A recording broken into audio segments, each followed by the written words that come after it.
Tipp Today, in association with Slattery's of Pecan, your main Peugeot dealer for over 50 years in the Premier County. Slattery'sGarage.ie.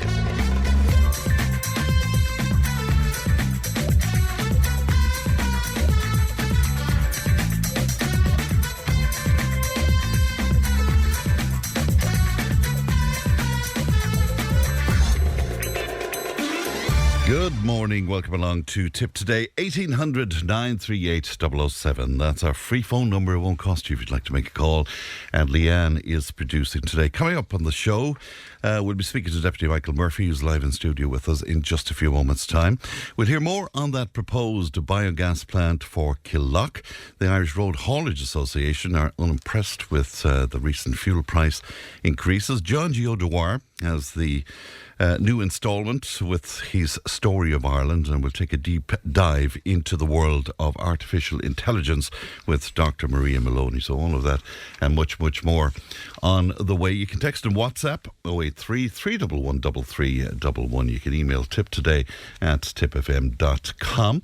Let's have a look at the front pages of some of your newspapers, and it being Wednesday. The local publications are on the shelves. The Nationalist and the main story there, look after your health. Councillor speaking out as we look ahead to 2026 after she was rushed to hospital by ambulance. We're speaking there about Sinn Féin councillor Anne Marie Ryan. The Irish Independent, the lead story there, drivers paying €500,000 every day in M50 tolls as congestion rises. To the Irish Examiner, and the Examiner is dominated by a photograph of Pope Leo locking up. The Pope closes the Holy Door of St. Peter's Basilica in the Vatican on the Feast of the Epiphany yesterday. The lead story on the Examiner today, Cork and Kerry have funds for just 9 senior public dentist roles to treat children with disabilities and other vulnerable groups in spite of long-standing government vows to ensure better access. Also on the Examiner, it's a story that's right across the newspapers today. In fact, Irish laws will be changed if required to crack down on the creation and sharing of fake nude or sexual images created by Elon Musk's ex-AI chatbot Grok. The Taoiseach said as he called for a Garda probe into the practice. The Irish Times, the lead story on the Times today, the government tax receipts surged by almost 9% to a record €106 billion last year, despite the uncertainty caused by the US tariffs. Another story that's right across the newspapers today, climate change was directly responsible for some of the weather extremes last year, according to Met Éireann. Last year was the second warmest year on record, surpassed only by 2023. So that's a look at what's making headlines on some of your newspapers today. If you'd like to make comment on any of that, we'd love to hear from you. And of course, as usual, then it's 083 311 3311. Joined in the studio now by Fine Gael Deputy Michael Murphy. Good morning to you, Michael. Good morning, Fran. And good to see you today. Thanks for coming in to us. You're chair, of course, of the lots to talk about today, but you're chair of the Oireachtas Transport Committee, and coverage today right across the newspapers, indeed, of an action plan aimed at reducing the high number of road deaths in Ireland. This is grave concern to so many of us now, because last year was just 190, I think, was it 190? Yeah, look, 2025, a shocking year for road deaths. And again, I'm always conscious, we're talking about families here and, the impact of those fatalities on families, particularly over the Christmas period. Yeah, unprecedented, unfortunately. The progress that was made in recent years has now been lost, has been eroded. I'm conscious of my role as chair of the Transport Committee, and importantly, the role that the committee can play. So yesterday, I wrote to the members of the committee asking for their support for perhaps a focused 4 or 5 week period whereby we bring in all the stakeholders, our Garda Commissioner, the Commissioner with responsibility for roads policing, the RSA, the Chief of the Medical Bureau, victims advocacy groups. I work an awful lot with Susan Gray. I think she acknowledged that in her interview with you before Christmas. Other key stakeholders, and coming up with what I call a focused action plan with perhaps 10 to 12 actions that can be carried out in a timely manner. If I can give an example, for example, I'm very conscious of our numbers within our road policing units, currently hovering around 650, Fran. And if I can give an example, back in 2009, that figure stood at 1,050, 400 more Gardaí in our road policing unit back in 2009. And bearing in mind, we probably have 1 million, I don't know exactly, but 1 million more vehicles on Irish roads, but so many other areas as well. There's a number of pieces of legislation that need to be prioritised. You know, there's still a concern whether on Garda Síochána have real-time data on the side of the road. It's crazy. Local authorities still don't have access to up-to-date collision data where the black spots are, so we can carry out, improvement measures to make those black spots. I don't know. It's very frustrating. Again, I'm in the beginning of my political career. There's so much wrong, but that's what I want to do. Is that down to the RSA? It's not down to the RSA. It's really down to a number of different stakeholders, but ultimately the responsibility lies with government, and that's what I'll be doing now in my role as chair of the Transport Committee. We have a module on the 21st, a hearing on the 21st, which will be our first hearing this year, dealing with pricing when it comes to the taxi industry. There's a bit of a controversy there at the moment in terms of fixed pricing linked to Uber, but immediately then on the 28th we hope to invite in the Garda Commissioner, following week the RSA, and come up with a series of actions, because we can't just sit back at a time when we have unprecedented, like for example motorcycle deaths, Fran, highest in 20 years. We've got a problem with e-scooters as well, number of fatalities linked to e-scooters, pedestrians, and it's not just young people, Fran. Interestingly enough, if you look at the data for last year, again, I don't even like using the word data, but many old people losing their lives on Irish roads as well. The whole issue around learner drivers, unaccompanied learner drivers. What about that? What is the latest on that? Yeah, well, at the moment, Fran, we probably have approximately 50,000 drivers on Irish roads that are on learner permits, more than 3 learner permits. You have a situation here in Ireland, like we have some drivers that are on 20 that have never sat a driving test. There's a loophole there at the moment that you can get a driver's license, a learner permit, once you apply for the test, but you don't have to sit the test. So we have individuals that are applying for tests, not sitting the tests, but that allows them, but that loophole is now more or less closed, and by November of next year they will have to sit their test in order to get a 4th learner permit. The cross-border issues as well, you made reference to that in the piece in the Indo today. What about that, getting some agreement cross-border? Yeah, well look, we have a situation at the moment where a driver could be disqualified on UK roads, be it in Northern Ireland or across the mainland UK, and we don't have any data, no access to data as to whether a UK driver stopped on an Irish road is disqualified or not. So that's why I think it's really important that we share data with our UK counterparts. Can I also give another example of where the system is failing? So if a driver is disqualified, like we have a situation where we have mismatches. If a driver is disqualified in the court, he manually, but not on all occasions, surrenders his licence on the day. Sometimes he may only give details of a licence. A licence is a long, it's a complicated number. It's a series of digits and letters. So for example, on not all occasions that particular data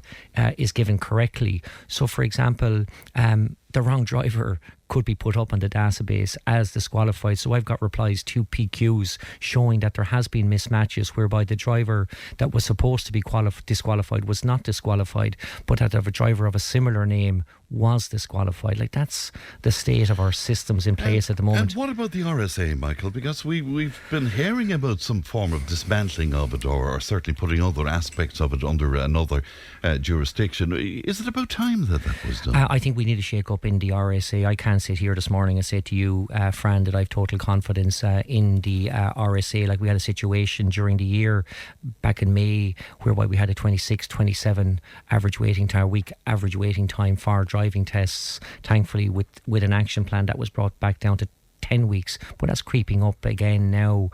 So I have a concern in terms of their role, in terms of licensing, that whole regulatory role, and then separately their road safety remit, whether they should be separated and whether we should have two separate organisations. Well, I thought we decided that would be the ideal there was a report, approach. there was a recommendation, but for some reason in the programme for government that was put aside. And I know Minister for State Sean Kenny, whom I have huge time for, has been on the record to say now that that's not the pathway he's going to go down, that he's of the view of reforming RSA rather than splitting them into two separate organisations. As chair of the Transport Committee, Gary, if you're saying you don't have belief in the RSA, that you don't have confidence in, that's a big statement. It is a big statement. I'm conscious of saying that, but look, the data is there in terms of the frustration that many, you mentioned the Road Haulage Association. They have huge frustration with the RSA in terms of, we talk about waiting times for driving tests for a normal car.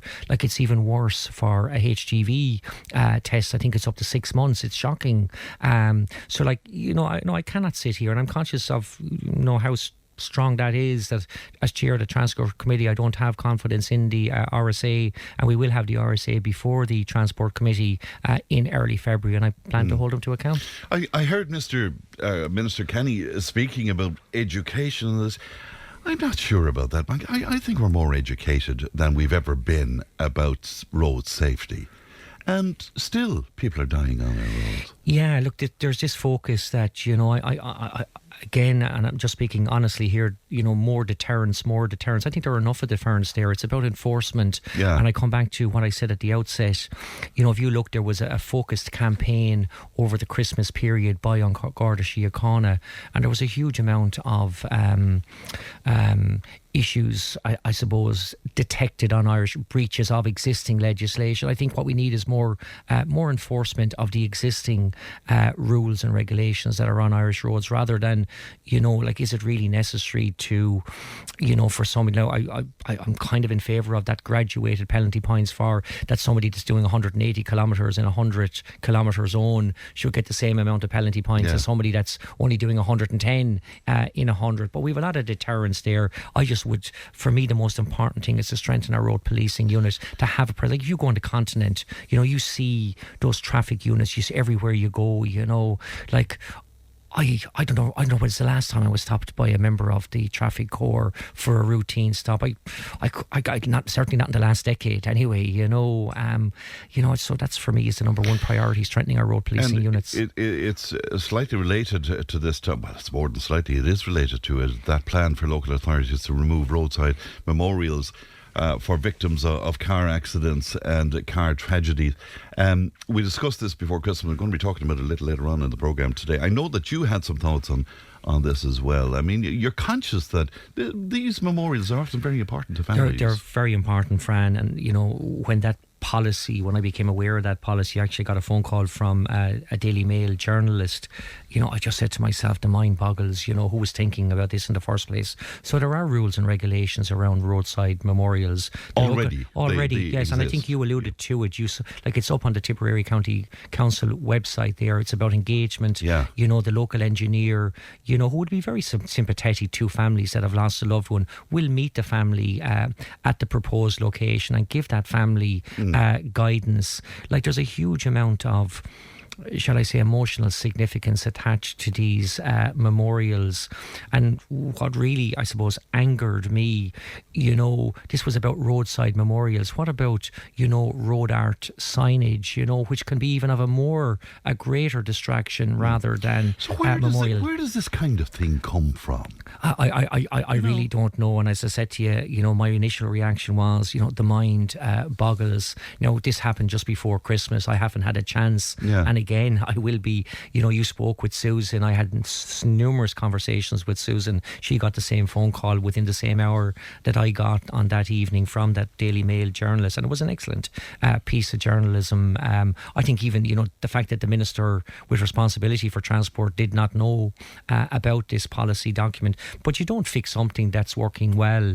And I do accept, you cannot have, you're not even using the term free-for-all for memorials. There has to be engagement with the local authority in terms of the size, in terms of the location, Right. But that's in there. the scheme of things, this isn't an issue, really. This is not an issue. This is not an issue. And I again come back to the emotional significance, the really strong emotional significance, where somebody can, at certain times of the year, visit, you know what I mean? And it's, I think we need to be focusing on other areas rather than roadside memorials. So we'll be talking about this a little later on in the programme as well. 2025, Michael, your first year as a TD, it certainly was a bit of a roller coaster, wasn't it?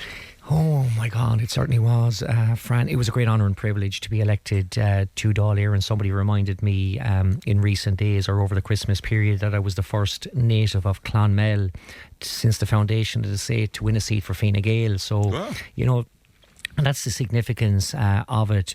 Yeah, look, my initial focus was really around getting the structure right. I have a fantastic staff, and a shout out to Michelle Edel and Councillor Maria Murphy that's working for me. Yeah, it's been a very, very busy year, Fran. I suppose I really am conscious, genuinely conscious, that every vote, every intervention that I make in Dáil Éireann has an impact on people's lives. I suppose my style as a politician, I'm really just focused on outcomes, investment, outcomes for South Tipperary. I know there's a lot of outrage out there.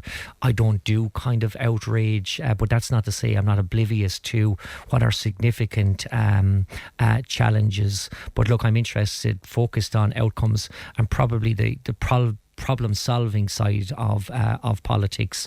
But look, there's a lot of challenges out there, but a lot of opportunity as well. A lot of challenges for Fine Gael in 2025. I mean, just if you look at the polls, for example, particularly where Simon Harris is concerned, you lost Pascal. There was the whole debacle around the presidential election as well. Michael, it wasn't a great year for your party, was it? Look, difficult year. Look, the Dáil got off to, and you can imagine, like, I'm entering the Dáil for the first time, very, very daunting place. You're trying to, even understand the geography of Leinster House. You're trying to, and it's very important to cultivate relationships. And in the middle of all that, we started out with a speaking row. Very, very frustrating, I have to say. And yeah, look, Pascal leaving, there was many other issues, that I'm not happy with within the party as well. Like what? Look, I think I suppose, for example, when it comes to, if I could give one example, Fran, the way small landlords, for example, I'm very, very frustrated with the way we're treating small landlords at the moment. The individual with one house, sometimes, they're being demonised, is that what I wouldn't say demonised, but I think that, we introduced legislation. We defined a small landlord as somebody with just, less than four tenancies, but you can have a single house that can be subdivided into 4 tenancies, and that individual, that landlord with a single house, is defined as a large landlord. The reality is, at the moment, we have lots of small landlords leaving the rental market. In the last quarter of 2025, 35% of small landlords, there has been an increase, in the number of small landlords in terms of notices to quit. And I think that then has an impact, on people that, may be potentially in HAP tenancies, potentially facing homelessness. But look, that's not the only issue. Look, I at the outset, in terms of my role, disability assessment to needs, very frustrated there.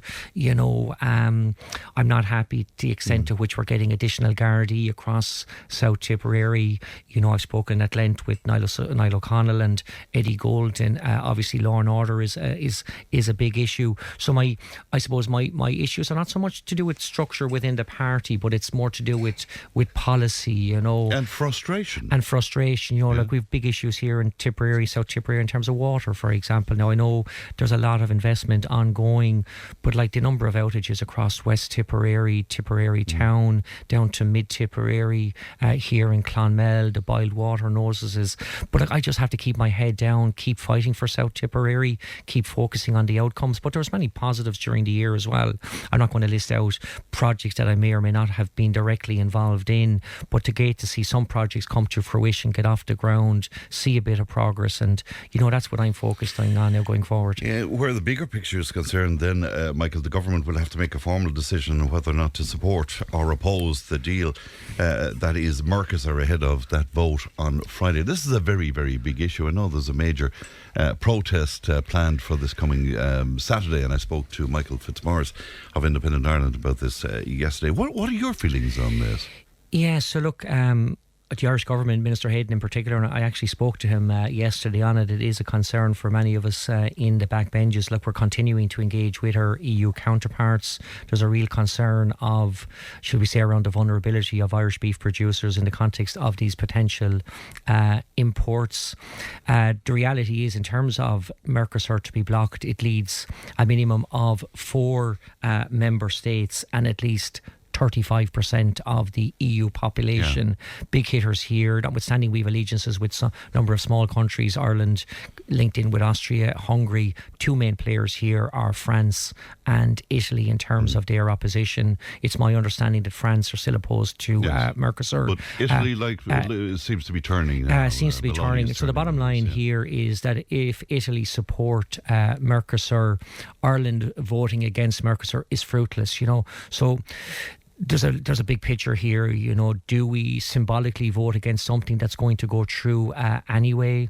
The multi-annual financial framework in terms of the next round of which is in effect the next EU budget, is in play at the moment. CAP is in play at the moment. Do we symbolically vote against something that's going to go through anyway and upset our colleagues that are in favour of Mercosur? We need to build alliances. So are you saying to me that your view is that we will end up voting? It's really contingent on it's contingent on what Italy and France do. A symbolic vote, like what's at the end of the day, if there's a bigger picture here in terms of CAP negotiations, for example, and building allegiances with other member states, do we really want to upset those member states by just for the sake of it, a symbolic vote against Mercosur? But as you will see on Saturday, you're going to be upsetting an awful lot of farmers. Traditionally, Fine Gael was the farmers' party, and I'm engaging. I say, if I reflect on the emails that came into the office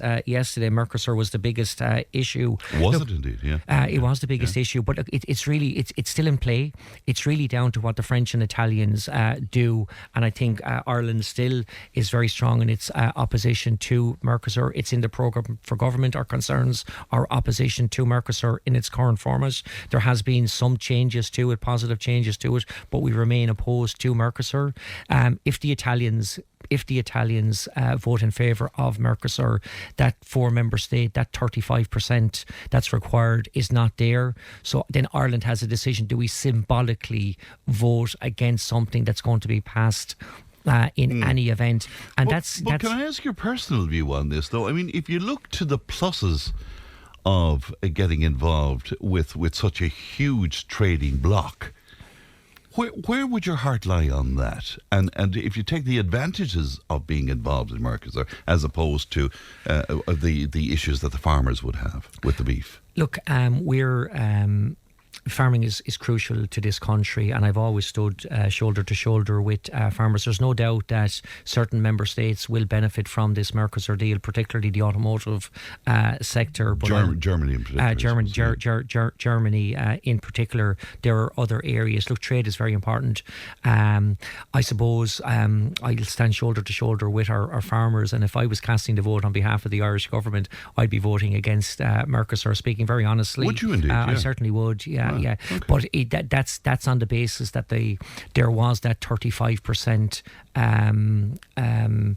majority there, that 35, those 4 member states, if would I vote against Mercosur if it was just simply a symbolic vote? Strategically, I probably would not. All right. Just briefly before I let you go, will you look to 2026 for me? Then I suppose the big thing has to be the the presidency of the Council of the European Union. What else is there for you? For me, Fran, I suppose I tend to not look too far ahead. It's just at the local level, just getting it right in terms of being available, being able to deliver for constituents in terms of, anything can come through the office today. It could be a planning permission, it could be a passport application, it could be primary school looking for a bit of investment from the Minister for Education. My main priority at the moment, I come back to my role as chair of the Oireachtas Committee on Transport. Ultimately at the national level, Fran, we're policymakers, we're legislators, and I think the Transport Committee can play a key role in bringing that transformative change that's required in terms of reducing fatalities and serious accidents on Irish roads. No doubt about it, 2025 was a dark year for fatalities on Irish roads. And again, playing into what you said to me earlier on, do you think 2026 is the year that we see reformation of the Road Safety Authority? Does that have to happen as well? Change is required, but that change it's not just within the RSA as well, as in terms of government, in terms of all stakeholders, on Garda Síochána, the RSA, government as policymakers, legislators, all of us working together. And just to mention the victim groups as well, people like Susan Gray, Park, such a positive force. We have to listen to those groups as well, Fran. All right. Good to see you, Michael. Thanks for your time this morning. That's Deputy Michael Murphy with us in studio today. We'll take a break back in just a moment. Tip FM's Tip Today. With Slattery's Garage, Hook On. Main Peugeot dealers in the Premier County. And now stocking the full range of the luxury French car brand DS Automobiles. Book your test drive today with Slattery's Garage, Hook On. See slatterysgarage.ie. Tip FM's Tip Today. With Slattery's Garage, Puck On. It's time to change. Test drive the award-winning range of Peugeot hybrids and fully electric vehicles at Slattery's Garage today. See slatterysgarage.ie. Yeah, I was just chatting there to Michael Murphy about road safety and the deaths on our roads. Among other things, but that was one of the topics today. But Richard was on. And he said, I'd like to wish Michael Murphy well in his role as chair of the Oireachtas Transport Committee. I live off the old N8, the section between J7, M8 and Cashel. The revenue van, this is Richard's words now, the revenue van is here again today. This is not an accident black spot. I'm here since 1994. It's a big, wide road, reduced from 100k to 80k. The van literally haunts the 1.5k section of the road for revenue and nothing else, says Richard on 083 311 3311. Now, over the past 12 months, we have heard from locals in the Killough area of Tipperary who were left extremely concerned by proposals for a renewables plant in the area. Now, Climaticus has been appointed by Roadstone to encourage open dialogue with the local community, and the CEO of Climaticus, Dr. Maurice Deasy, joins me now. Good morning to you, Maurice. Good morning. How are things? And thanks for coming on with us today. Would you just, for people who mightn't be too sure about the plant itself, could you just sum up what this plant is and what it will do? So this is essentially going to be an agri-based biomethane facility. So biomethane or anaerobic digestion. So it'll take things like slurry, silage, as feedstock. It'll digest it, it'll capture the methane, and that is your renewable gas or biomethane. And out the far side, you also get fertilizer, so the nutrients then get returned back to farmers and get made into fertilizer as well. So that's the concept of anaerobic digestion or biomethane, basically. Now, I know that there is now a dedicated website that people can go to for some information on this. Is that operational at the moment? Yeah, it's up and live. I'm looking at it on my screen. So it's killough.climaticus.ie. And that's trying to boil down there's a lot of information in the planning permission application. There's a whole environmental impact assessment, and it's trying to boil some of that down. It's an easier to digest material, because this conceptually anaerobic digestion is quite simple. You put biological material into tanks, you keep it covered, you digest it, and you capture the gas as renewable. But the nuances of it are quite complicated, so it's to try and put some of that information out there so as people can understand it and get a sense for what it is. Now, I'm sure you're well aware at this point there is a lot of local opposition to this plant. The idea it's located near to homes, to a rural school there, to a historic church. The concerns are around air quality, noise, traffic, odour and methane escape, as well as water quality as well. You have a lot to address there. There's a lot. Yeah, and it's one of the issues around anaerobic digestion. It's a complicated thing. It's like solar panels are simple, right? You just put a solar panel in and it generates electricity. Wind is simple. You know, the wind blows, you generate electricity. Now, the problem with those is they're not reliable. Whereas anaerobic digestion, there's a lot of advantages to it. The technology's been around for many years. There is challenges with it as well, and to me it's just about how it's implemented. If it's implemented correctly, anaerobic digestion can help reduce emissions, it can improve water quality, and it can reduce agricultural emissions, and we have huge agricultural emission reduction targets.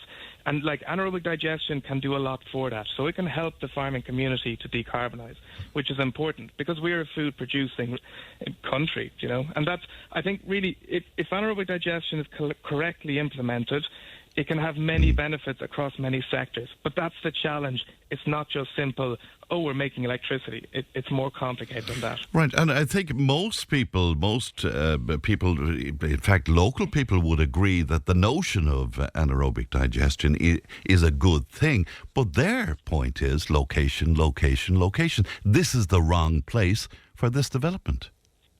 Yeah, and in general, there's a couple of things with anaerobic digestion, right? You can have food-based anaerobic digestion plants, and those are waste processing facilities, and generally that's taking waste from cities and dealing with it. And in my view, that should be dealt with in the city. When you're dealing with agri-based, you do need to have the plant in an agricultural region. You see, so where is a question, and whether it's a benefit to have it in a community, that's the important bit. Like, is it helping to decarbonise? Is it helping to reduce odour emissions? Is it helping to reduce nitrates pressure? Because we do have a nitrates derogation for another 3 years, but there's huge pressure on the agricultural industry as well. So that's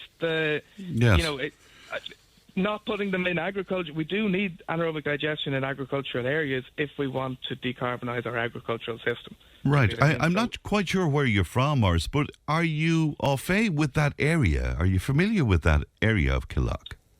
Yeah, I'm North Tipperary, not South Tipperary. Okay, so you'd have an idea about how rural that area is, how narrow the roads are there, and the difficulties people might foresee where large transport is concerned. Yeah, there is a challenge there. It is quite closely connected to large, to the M8 and to those. But there is a challenge when you come down onto smaller roads. But at the same time, there is that question of Roadstone are trying to decarbonise their production of tarmac, of asphalt. So we do need to move towards a society where we are decarbonising. And then it's the question, well, what do we use our roads for and how do we use them? So certainly transport is an issue, and from what we've talked with people, they are concerned about it.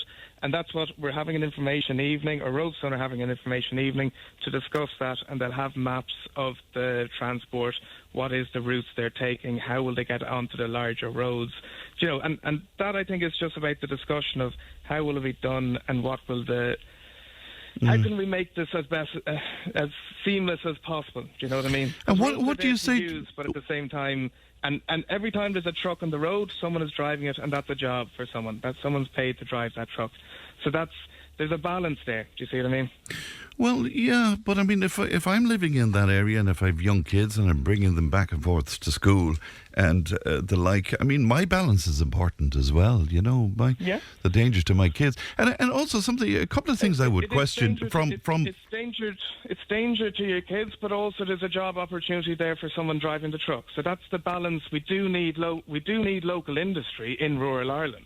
So is this a suitable industry? That's just the question I'm asking, and how much of that is there? And what about putting it beside a quarry where there's blasting going on and the business of anaerobic digestion is gas?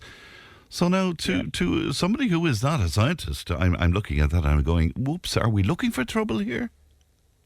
Well, that's where there's more qualified people to answer that, and they'll be at that information evening to be able to answer those questions. But there's a whole professional engineering firms have answered that question, and that's all in those reports basically. And one of the advantages is that they have an energy demand. Crushing rock is energy intensive. Making asphalt is energy intensive. So that's the benefit of having them co-located, is that the energy can be used on site. So that's, there's pros and cons to it, but there's a whole risk assessment and all of that, and that's the whole point. On paper, I understand what you're saying, but that's where these experts will be there to actually answer those questions. And that's what we're trying to do, is just have dialogue and try and get the experts in front of people to discuss that. Because anaerobic digestion is a complicated field. You do need to talk about it and discuss it. And, when people are talking about odour, there's odour and the risk of odour. And anaerobic digestion is a sealed process. You're in sealed tanks. They're not big open tanks with stuff leaking out into the air. Do you see what I mean? But that's just a perception thing. People think about a composting facility, and composting is very different to anaerobic digestion. A food waste plant is very different to an agri-based plant.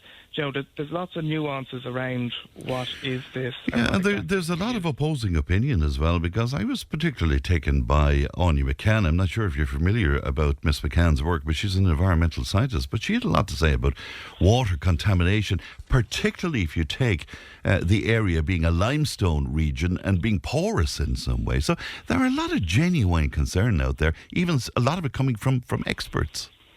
Yeah, well, So anaerobic digestion can improve water quality.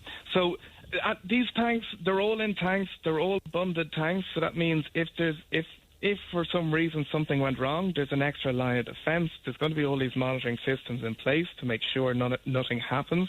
And if anything happens, it is caught and thing. So and listen, we'll have all the experts there as well to answer and look at the maps and show this is where everything will be contained. The other side of things is water quality and slurry. We have a derogation in agriculture, and there is huge pressure on the agricultural system. And this is, ideally, the slurry should be coming away from intensive systems to reduce that nitrate pressure. And now the fertiliser coming back out will be treated, and that will be a controlled process, and that should actually help water quality in the area. So that's the wider piece around water quality that I think is actually very important. And then the other side for farmers is having fertiliser available. We are importing chemical fertiliser, which is all nitrates. So can we start using organic nitrogen much more effectively? And that'll help decarbonise agriculture, and that has benefits to the whole system and to our water quality. And at the same time, I mean, this is a renewable energy system. It's not discharging anything to water. It's a sealed system. This is going to be high dry matter. There's going to be trucks of solid material moving. It's not huge quantities of liquid. And that's why this plant is a little bit different to most of the other AD plants or anaerobic digestion plants around, where there's a lot of liquid slurry moving or liquid digestate. Whereas the material will be solid. So it's not... You see what I mean? It's a little bit different to what people would... What limited examples of AD around the country are. Oh, right. A lot of complexity to this. Your company has been appointed, as I said, by Roadstone to open up some dialogue on this. But can I ask you, in the past, have Roadstone failed in terms of getting the local people on side and informing them properly? Yeah, it's a complicated topic, and to be honest, the whole industry of anaerobic digestion, in my view, there needs to be a lot more dialogue, and there needs to be a lot more upfront. There needs to be a lot more discussion with people at a national level and at a local level. Because there is a little bit of reticence, because the minute you put your head above the parapet, people are going to take shots at you and give out about this and that, and it's a little bit of a thankless task. At the same time, I think it has to be done. We have to discuss this, because anaerobic digestion plants, they're taking feedstock from communities and they're returning fertilizer to communities. So I'm like, listen, this needs to be a give and take process. So that's what you need to listen to the community, see what their concerns on, listen to them, and then say, okay, well, how can we tweak things? How can we make sure that this odour is controlled? Okay, there is odour control mechanisms. How do we make sure these things do fit in with society? And I understand communities' concerns, because if these are not correctly run, if they're not correctly implemented, then people are looking at something and saying, that's not benefiting. Whereas if we make sure that there's a benefit to the community, benefit to local industry, benefit to farmers, then they can say, yeah, listen, this does help my business, this de-risks my farming enterprise, or this makes my farming enterprise more sustainable. And that's what we're trying to do in Climaticus, is make sure that farmers get credit for their reduction in carbon footprint. And even when they're spreading slurry, there is emissions from spreading slurry. So if we're able to control the emissions from slurry, that should reduce the smell around the countryside. So that's a benefit to people, even outside of the farming community. When there's less smells around, that's a benefit. Yeah. Right. So you're talking about Thursday, January 15th at the Horse and Jockey. Then you described it as a listening event. Who's listening to who? We're listening, so there'll be different rooms, and there'll be different experts on different sections, say of odor control or traffic management. And basically, what we're trying to do is just have the information there. If people have questions, come and ask. Because people might have assumptions about what is the plant or what is AD. So let's come discuss it. And if they have a point, we'll note it down and say, right, okay, let's bring this into our feedback. Because this is, like, at the moment, Roadside are applying for planning permission. That's at the phase. But, if that was successful, there's still another 2 years before a plant would be built. There needs to be a lot of interaction with the community. So I see this as a continuous process, less than just a one-off event. Well, we will this is successful. We will continue to follow the story. Dr. Maurice Deasy, thank you for your time today. Thank you. Good morning to you. Thank you very much. That's Maurice Deasy there, who's CEO of Climaticus. And I know that we'll be speaking about this again tomorrow. We'll be hearing from some of the local people with concerns where that is concerned. Tipp FM's Tipp Today. With Slattery's Garage, Puckon. It's time to change. Test drive the award-winning range of Peugeot hybrids and fully electric vehicles at Slattery's Garage today. See slatterysgarage.ie. If it matters to you, it matters to us. Call Tipp today on 1-800-938-007. Now, Trish thinks that the idea of developing that anaerobic digestion plant would be a good thing, because she points out that where she's living, she has a lot of issues with local farmers and slurry and all of that kind of thing. And she said, the front of my house smells awful, rats, midges. It would be great if there were solutions to deal with the likes of that. Kevin was on to us. He's wondering, has Micheál Martin brought up the subject of human rights on his trip to China? And I don't know about that. I don't think so. If so, there hasn't been any coverage of that. I mean, I think basically, I suppose, what he's doing there is boosting trade ties for the country. Kevin? 083 311 3311. Now, rural Ireland is being driven off the road by new punishing government-imposed fuel taxes, transport charges and levies. That's according to the Irish Road Haulage Association.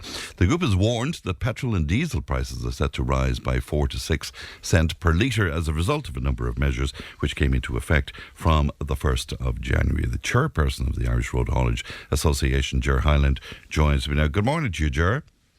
Morning, Fran. Thanks for having me on. And will you give us some of the, because some of this might have gotten lost with all of the kind of New Year celebrations and the likes. What are we paying extra? We're paying an extra 6 cents on diesel. We're paying extra on petrol as well, and there are better energy fee that's after being put on by the government, and a renewable tax again introduced by the government. So really it affects rural Ireland predominantly transport companies are based in rural Ireland, so we're burning between 1,000 and 1,500 litres of diesel per truck per week. So 6 cents a litre is huge on top of a small country-based transport company. Also bearing in mind, everybody in the country needs a car. So if you're living in Dublin, you can get away without a car so that these taxes don't affect you. But they affect every person living in rural Ireland. They're affected. And are you telling me that the government seems to be oblivious to this in some ways? Is that the point that you're making, Ger? Well, absolutely tone deaf to our industry anyway. As I said, our industry is predominantly rural based. So from the 1st of January this year, just to give you an idea, we have 6 cents a litre on our fuel. We have increase in tolls. We have the 2.5 cents a litre on carbon tax introduced in the last budget. We have the new pension scheme, the new auto enrolment scheme coming down the line on top of us as well. So these are all costs that's going to have to be found somewhere by our members. And the only way we can cover these costs is our rates will have to go up, and it's going to be seen in the shopping basket. This government are talking about inflation, but these type of measures are driving inflation. Is there an element of international competition to your members as well? There is, yeah. We're an island nation, and we're fast becoming uncompetitive in Europe. And when that happens, and if the government keep driving the costs the way they're driving them, it's going to come quicker than any of us think. And when that happens, there is going to be a slowdown in the economy in Ireland. For example, fuel in Northern Ireland at the present time can be up to 30 cents a litre cheaper now than it is in the south. So the amount of fuel tourism that's taking place, we have members buying their fuel now in Northern Ireland. And that's going to hit the tax take that this government is getting. You bear in mind, €1,000 worth of diesel, there's over €500 of that going to the government in taxes. So are you saying that they're shooting themselves in the foot here to some degree because, your members that can do so will take the option of going over the border to buy their fuel? Oh, they're certainly shooting themselves in the foot. There is no doubt about that, and we will vote with our feet. If it affects our pocket, well then we will buy our fuel wherever we can buy it cheapest. The headline on the Irish Independent today, Ger, drivers paying €500,000 every day in M50 tolls as congestion rises. And I only noticed myself recently that the tolls have gone up again. That must be an impediment to your members as well, is it? It's a huge impediment to our members. We're down about 30% in productivity over the last 2 years working in and out of Dublin with the M50 and the Naas Road, the congestion the way it is. And we're also up 30% in costs. Like, the average transport company in Ireland is paying 36% of their turnover in direct government taxes. The majority of that's made up by fuel, but there is no other industry in Ireland paying anywhere near the tax take that the government is taking from our industry. What you're describing to us is frightening in a lot of ways, but does some of the blame not lie with your organisation in terms of your power as a lobby group, Ger, if this is happening? And I mean, you go on, you describe the government as the most tone-deaf government that we've had in 30 years. So they're obviously not listening to your organisation. Absolutely not listening to our organisation. We've had meetings with the government. We even had a meeting with the government with Micheál Martin in December, which is to come back to us in January, because we're talking about the M50 and it not being fit for purpose and the cost of tolls. Every time our trucks travel the M50, we're attracting a toll of over €7. So for a truck doing a run from Cork to Dublin, he has 3 tolls on the way up and 3 tolls on the way back, and that's over €7 each toll. And that's eating into profits, obviously, and driving up costs. Well, it's driving up costs, it's eating into margins. Not alone that. Every toll booth we come to now, the toll barriers don't rise until we come to a stop at the toll barrier, then it rises. For us to get back up to speed again, it's costing us 2 litres of diesel. So not alone have we the cost of tolls, we have the loss of time, we have the cost of the 2 litres of diesel. So... our costs are just, it's tax upon tax upon tax. And for people who might be out there listening this morning and saying, but look, what does this conversation mean to me? What it means is that the cost of ordinary stuff like potatoes, milk, bread, supermarket stuff, it adds to those costs. Well, them costs have risen unbelievably in the last year. And with these costs that I'm after naming out to you already coming on our industry in January, there is no other way but them costs in the breadbasket and the cost of living is absolutely going to rocket again the first quarter of this year. All right, Ger, thanks for your time this morning. Thank you. Good morning to you. That's Ger Hyland there, who is chairperson of the Irish Road Haulage Association. News and information is coming up.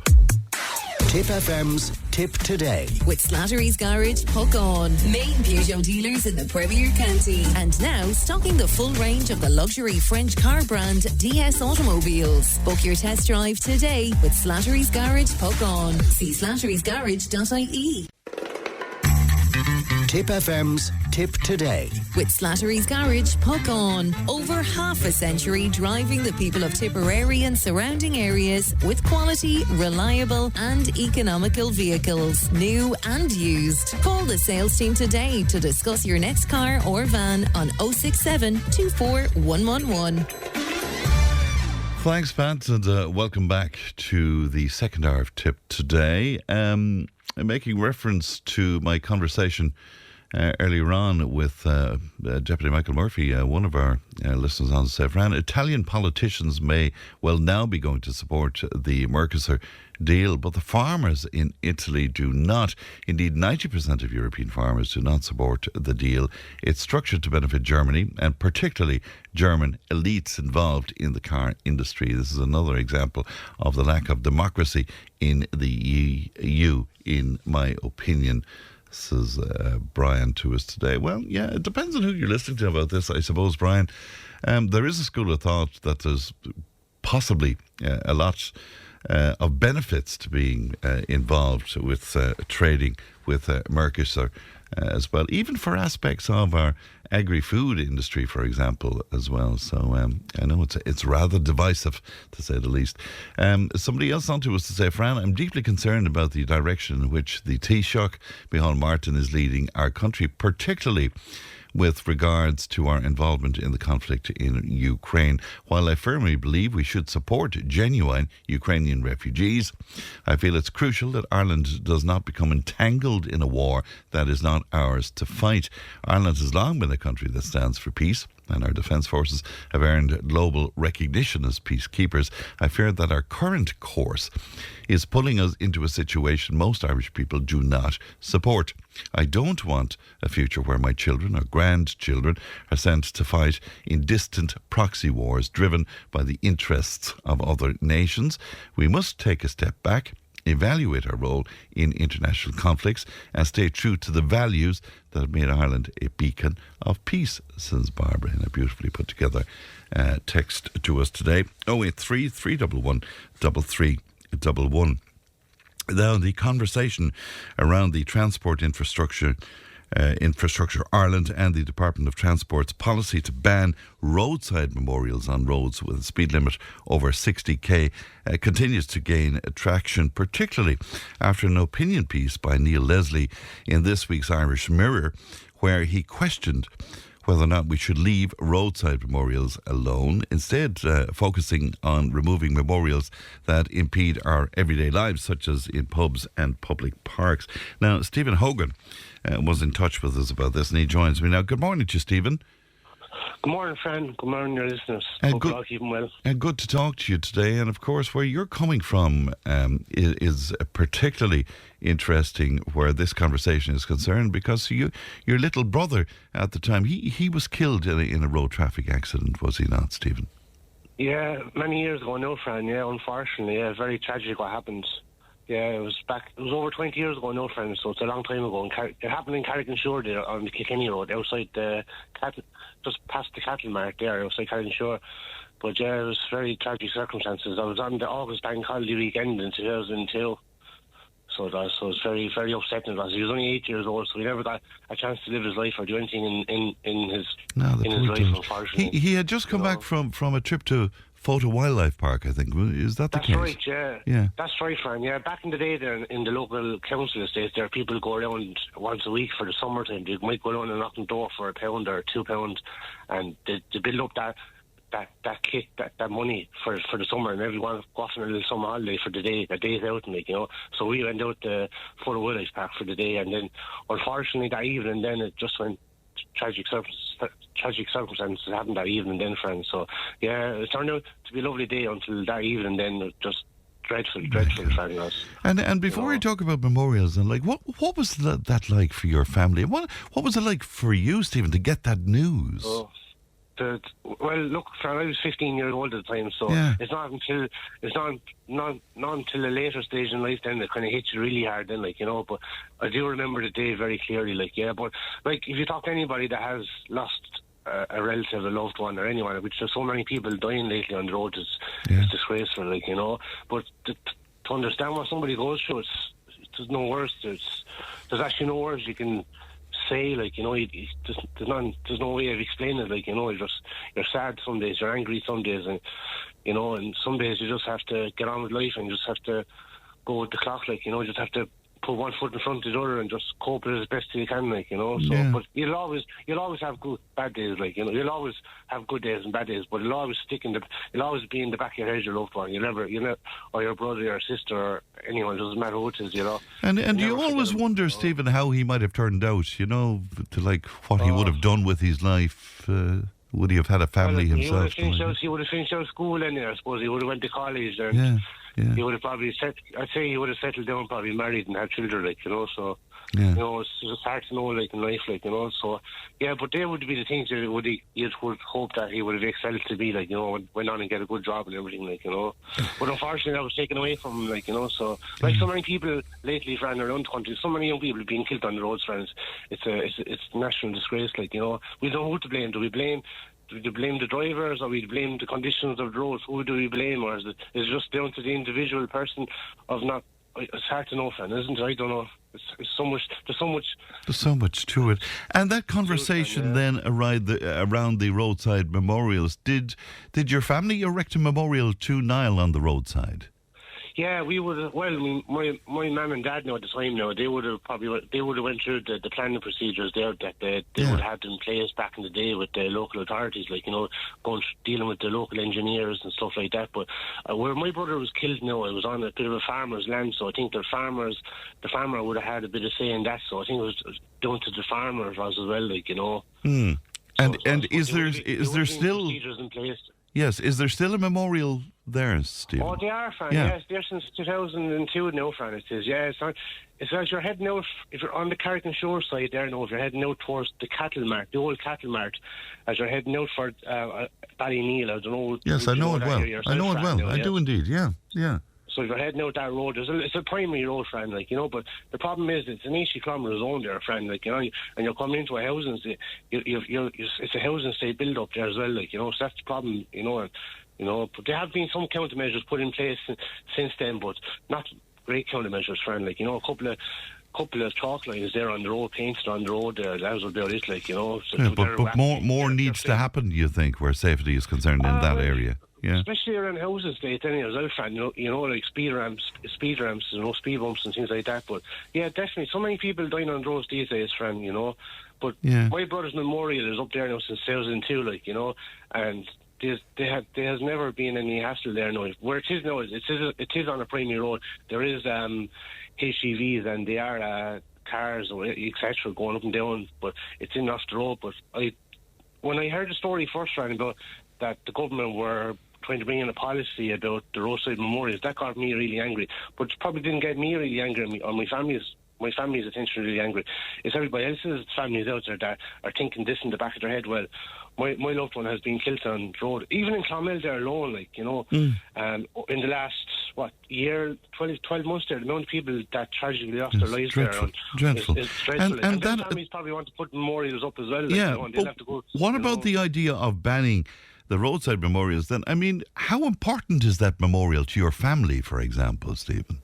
Well, I was listening to Michael Murphy there this morning, I was listening to one of his areas there, we was talking about the memorials there this morning, and he said himself, Michael Murphy, says, mind-boggling why they're even contemplating this, why they're even bringing this up, Well, I suppose probably from a council's point of view, it probably all comes down to the size of it as well, once it's not obstructing traffic view, once it's not too big, the memorial, once it's not a big mass one, but that all comes down to the government and the council bodies as well, just the procedures in place there, the size and where it's laid out. But once it's not obstructing, unless there's memorials out there, they're the height and the size of them, Fran, I don't know. I don't know. You see, most memorials are out there now, they're kind of small. My brother's one now is a small little love heart one. It is on the side of the road, and it's up on a ditch. It's up on a ditch. Right, so it's not in anybody's way. It's not impeding anybody's. No. Movement, even if you were driving a car now, it wouldn't be. It wouldn't obstruct the driver's vision or focus on the road either. But there must be some legality to what if the government are contemplating doing this. There must be some. Well, what they're saying. I mean, particularly, I was kind of a little bit offended by Neil Leslie's piece. Because he was trying to be kind of tongue-in-cheek. Yeah, he said they're erected without any heed to the common good. Now, I would dispute that. Yeah. He also said they form a safety hazard in themselves as grieving relatives stop on busy roads to lay flowers or tend to these makeshift monuments to their loved ones. I mean, I don't know where he got that out of, Fran. I don't know where he got that information out of, But I'm just going from, what I'm talking to you this morning about here now is that from my own brother got killed on the road at the roadside monuments. Now, every individual is different, that person got killed on the road, But my own brother's one now, I can only speak for myself now and my family. Sure. But my own brother's one now on the road is only a small little, say it's only about 2 foot wide probably and about 2 foot high, It's not that big. But I mean, I presume your family your family wouldn't be stopping at this and impeding other road users or something. No, we do. Yeah. No, I'll be honest with you, Fran. Probably every so often now we'll probably go up to it now and just cut the grass on it and cut the ditch back and just to make sure it's nice and clean and tidy. We wouldn't be going over every day of the week, that kind of way. We wouldn't be going over every day of the week. We're just going over it probably once a month maybe, Fran. You go over and cut down the grass a bit, cut back the ditch a bit, just to keep it nice and tidy, that's all we do. So, and would you agree with Michael Murphy then that this is a bit of a nonsense, that there's a lot more important stuff?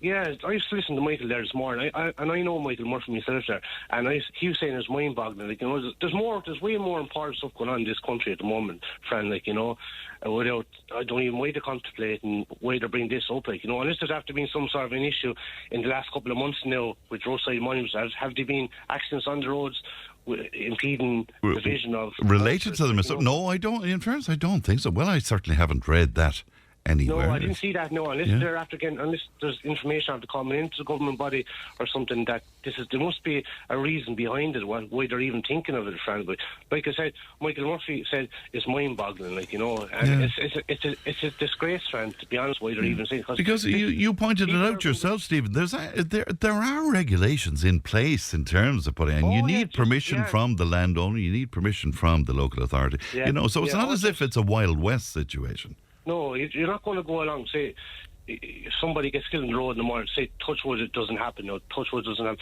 But if somebody, there's people after being killed on the roads now in the last 12 months, that family will probably want to put a memorial up on the side of the road. They'll have to go through the legal channels, the procedures with the local authorities, and there is procedures in place, so. And to be honest, Michael Murphy said earlier on as well, the local engineer will have sympathy for the family, obviously, and they'll do their best to. But how would you feel? How would you feel if the nuclear option was here? Whereas, there might be workers going out and taking away something like that, a tribute to your late brother. How would you feel about that as a family? Oh, it caused uproar, Fran, sure. Would not just my family, but it caused uproar in every other family out there. Yeah. Like, imagine that happening. Like, so my brother's memorial there now is there since 2002. And it has never been an issue. But if we got a letter in the door off the government saying 6 months' time your memorial has to come down because the rest of the memorials come down around the primary roads and national roads. I'd say, well, it has never been an issue before. What's bringing this about? But it would cause severe anger in the family, Fran. I would imagine. Not just our family, but throughout the country. I'd say there'd be uproar. I'd say there'd be uproar around the country. There'd be people out protesting everything, Fran, I'd say. I would say so too. Before I let you go, the last time you and I spoke, you were heading for the base camp of Mount Everest, as far as I remember, Stephen. That is correct, Fran. Yeah. I was doing it for charity I was actually doing it for charity for the Irish Defence Force veterans, O&E, I was, Fran. Yeah. We raised up nearly €2,000 for that charity we did, Fran. Wow. Everybody's help and your help and your help there when I was on the radio station. But it's postponed to September this year, Fran. It says I'm doing it September this year, Fran, because I'm actually in the process of moving house. So I'm renting a house in Clonmel. The landlord sold the house, and we don't even go down that road now. But there's so many landlords selling houses, so we were waiting to be housed from the local authority. Right. So, but you will go ahead with it in September, will you? It's paid for and all, Fran. Brilliant. The whole trip is paid for and all. I'm just moving house, Fran. So you can tell all your listeners that I will be doing it anyway, Fran. It's definitely going ahead in September anyway. Well, look, you might talk to us following that because we'd love to hear about your experience. Stephen, you look after yourself, and a happy New Year to you and your family. Thank you. Happy New Year to you, Fran, and all your listeners, Fran. Thank you. Bye-bye to you now. That's Stephen Hogan speaking to us there about the memorial to his late brother, Niall, who was killed at the age of 8. Way back in, do I have the year here in front of me? I know it was in the early 90s anyway. But still, as you can hear from my conversation there with Stephen, it's still very, very raw for him and his family. How do you feel about that? 083 311 3311. Tip FM's Tip Today. With Slattery's Garage, Puckon. It's time to change. Test drive the award-winning range of Peugeot hybrids and fully electric vehicles at Slattery's Garage today. See slatterysgarage.ie. Tip FM's Tip Today. With Slattery's Garage, Puckon. Main Peugeot dealers in the Premier County. And now stocking the full range of the luxury French car brand DS Automobiles. Book your test drive today with Slattery's Garage, Puckon. See slatterysgarage.ie. Now, welcome back. You're glad to be joined in the studio by John G. O'Dwyer as we continue with our story of Ireland. Good morning. Happy New Year to you, John. Many happy returns indeed, Jen. I love the New Year's. Time of expectation. Absolutely. When anything is possible. Absolutely. And then we discover that anything isn't possible as the years go on. But there you go. You're going to talk to us about the Normans today. We're kind of up to that period of time. In terms of what years we're talking about, will you date this for me now? Well, if you're talking about the Normans, basically what they are firstly was the Norsemen. So they came with they were part of the Vikings, but they actually never really captured Ireland. But they settled in the north of France and they captured that. And they were very ambitious and they became very innovative, very good farmers, but very good fighters as well. They innovated in terms of fighting. They were the first people to wear armour. They fought on horseback. They had an innovation. If they were charging if they were facing an army of infantry, they would get on horseback. They would charge. And this was a terrifying thing coming at you. These armoured knights coming straight at you with lances. Most armies would have broken in terror. That's how they operated. They used longbows as well, which you could pick people off with at a distance. Came powerful in France and then eventually invaded England. William the Conqueror. So we're talking 1066. He invaded England. So they captured England in 1066. From France? From France. They were in the north of France. And they were Christians? Initially they weren't, because the Christianity was within the Roman Empire. So when the Vikings came first, they weren't Christians.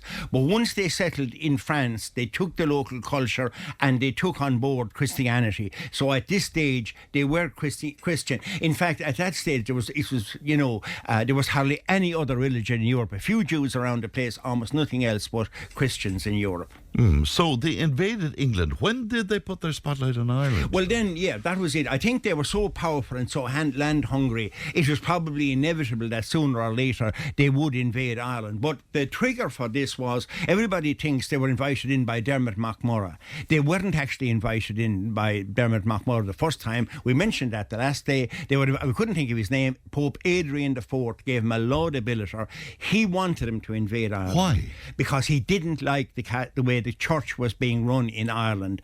The canonical laws were not being met. They have their own kind of an independent, as Irish often do, they had an independent republic. But when you're looking at history, follow the money. That's what they always say. And they weren't paying their dues to Rome. He wanted to teach him a lesson. So he wanted Henry to invade, bring in the Franciscans, the Dominicans, the Augustinians, and they would reform the Irish church.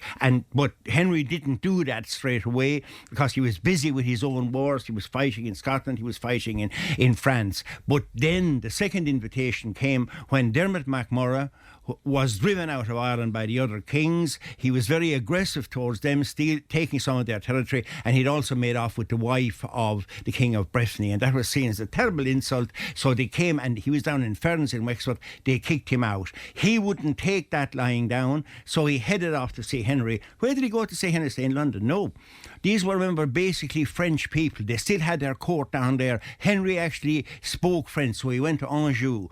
Henry wasn't too interested in Ireland. It's kind of a backwater. But look, I will kind of support you if you like. But look, I'm not going over there to fight it myself.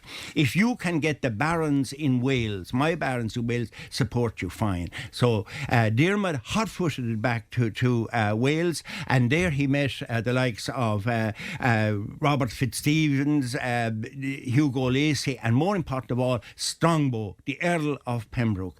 And they supported him. They came into Ireland, landed in 1169 at Begginbun in Wexford, and because they were more experienced fighters, in a short time Dermot was back as the King of Leinster.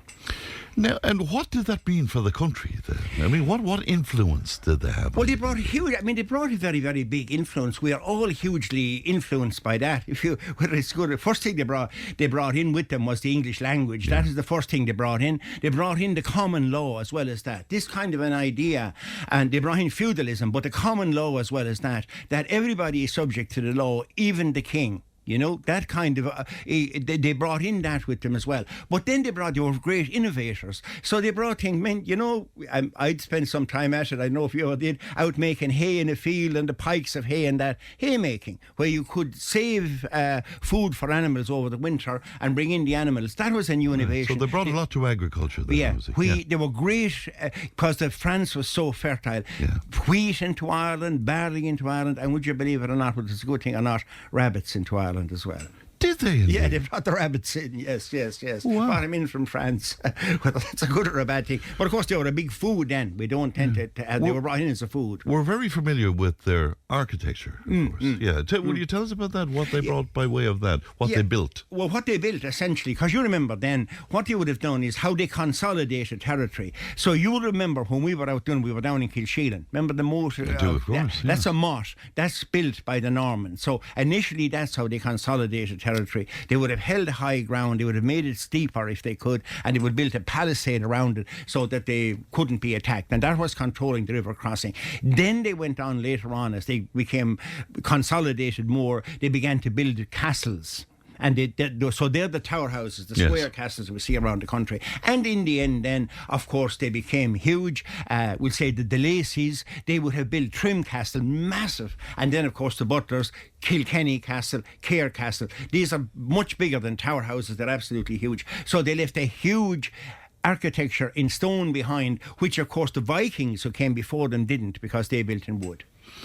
It's interesting. And how did they sort of get into the culture then, or did they get into the Irish culture, or did they just sort of bring along their own and that superseded everything else? Initially they brought along their own, but in the long run they went native. That was the thing about them. They went native. They started marrying into the Irish. In fact, the English hated that. And the statutes of Kilkenny were brought out, and they were to stop the Normans integrating with the Irish. They were to stop speaking the Irish language. They were to stop marrying into the Irish. They were to stop, would you believe, hurling. They weren't allowed to hurl. They weren't allowed to ride a horse bareback, because that's the way the Irish did it. And they were not allowed, the dancing and that. They were not allowed to perform those. Now, complete, absolute, that was the law. Nobody paid the slightest bit of attention to it, because back in England there was a lot. The kings in England were tied up. So if you're talking about the 1300s, they have wars with Robert Bruce in Scotland. Then they have the 100-year war, which went on for 120 years, and then you have the War of the Roses. Ireland is a backwater. Nobody cares much. They might talk about it, what the Normans are doing in Ireland, and what they're doing is they're integrating in with the Irish people. They're the people who are around. So suddenly then the Lacys become Lacys, the Burgos become Burkes, the Fitzgeralds become Mockgarrs. So they integrated into the Irish people, and that was the thing, and they became then what was known as the Old English. And then when the Reformation came along, they stayed Catholic for the most part. Interesting. Am I right in thinking it was the Black Death? Yes. Around this time as well. That would have a big effect on them as well. Yes, the Black Death would have, when that arrived in 1327, it killed lots of the Irish, but it had a disproportionate effect on the Normans because they lived in communities. And that's where it transmits, while the Irish were out on the hills. So it had a disproportionate effect on them. So was that a game changer? Yeah, that would have been a game changer, along with another thing. Would you believe what they had a problem with in those days? They had a problem with climate change. But the climate was actually getting colder. That was what was happening. So they were growing their corn, and the season was actually getting less. It was getting shorter for growing barley. So they were being forced out of the west of Ireland. They could, in the middle of Ireland, because they couldn't do arable farming anymore. Some of them left. They became poorer. They began to change over to cattle, which was the Irish way of doing things. So the climate change got to them as well as that. And then, of course, at that stage, they were heavily integrated into the Irish people, and London was a long way fighting their own wars. And right. Did Henry VIII come into play then? Well, he did at the very end of the Norman period. What happened then was the War of the Roses. There was, and everybody was concentrating on that. Lancaster and York, the two houses. Yeah. Lancaster won it. They were the Tudors.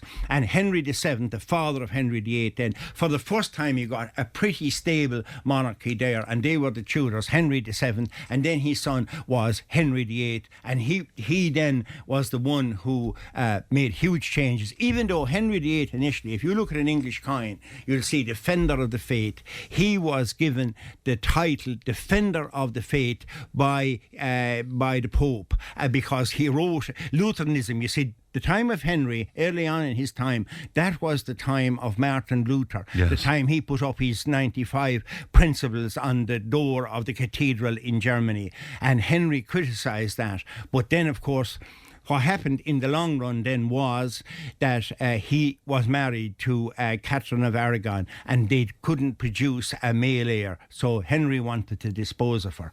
So normally that wouldn't be a problem. Now, as you know, I think up to this day, I think there's no divorce in the Catholic Church. But there is a kind of a backdoor thing of an annulment that the marriage never existed. Yeah. So normally a pope would say, Henry, we'll find a way out for you.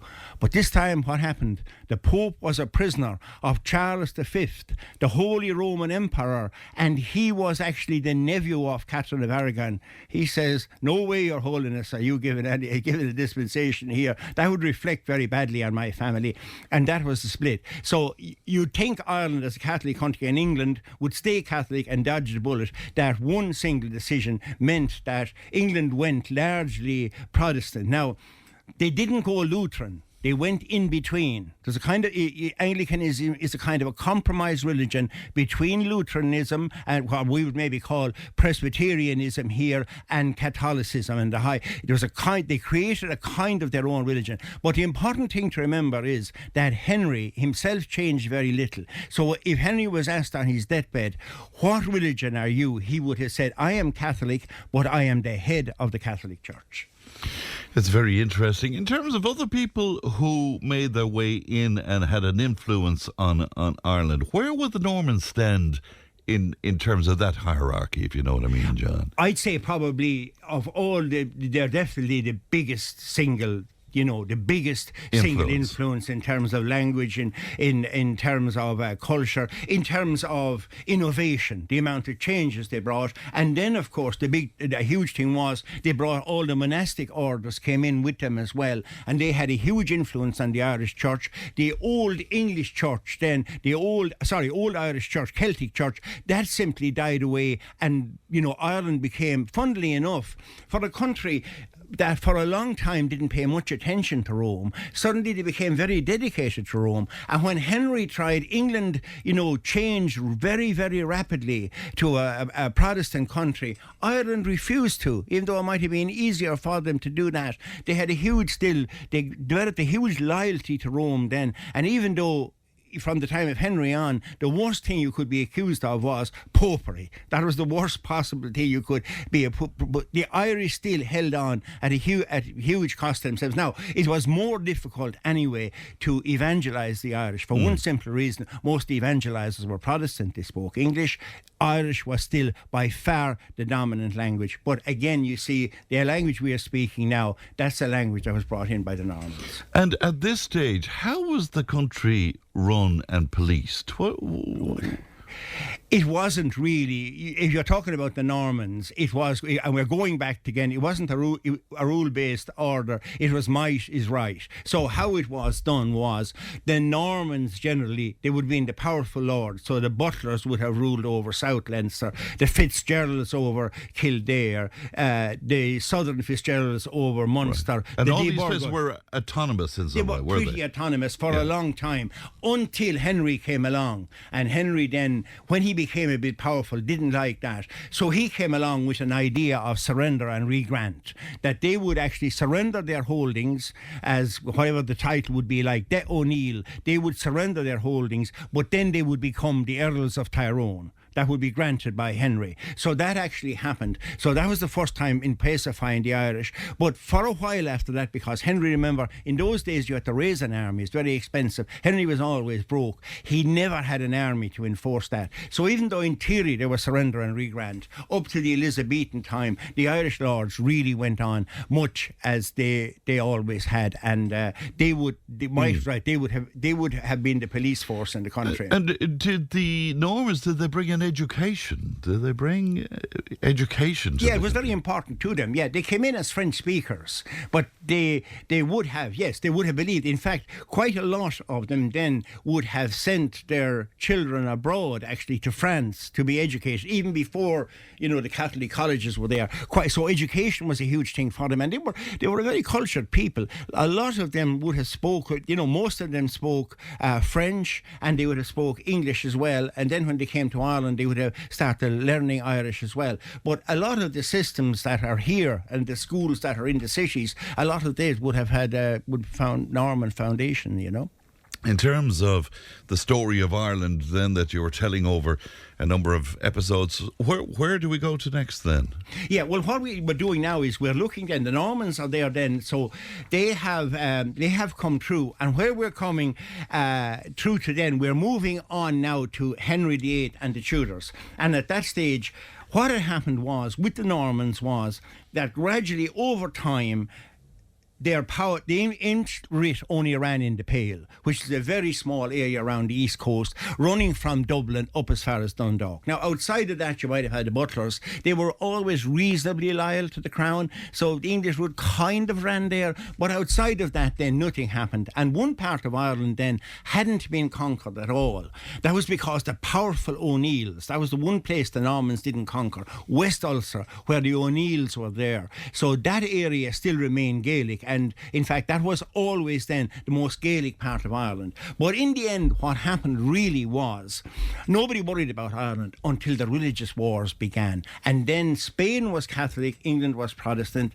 Spain and the Pope wanted to bring England back into Catholicism, and one way to do that would be to invade England. And one handy way of doing that would be you had a Catholic population who would support you in Ireland, so you could actually invade Ireland. And suddenly the English crown became really worried about the idea of an invasion, which they were right about. They did try it, of an invasion of Ireland. Suddenly they say, we have to put smock on all these fellas. We have to control these countries. And even though it nearly broke her, and nearly broke the English crown, they raised armies, they fought big long wars in Ireland, which culminated with the 7 Years' War and the defeat at Kinsale then of the Spanish at Kinsale and the Irish at Kinsale, and that was the end then of the Gaelic way of Ireland, and from then on Ireland was always anglicised.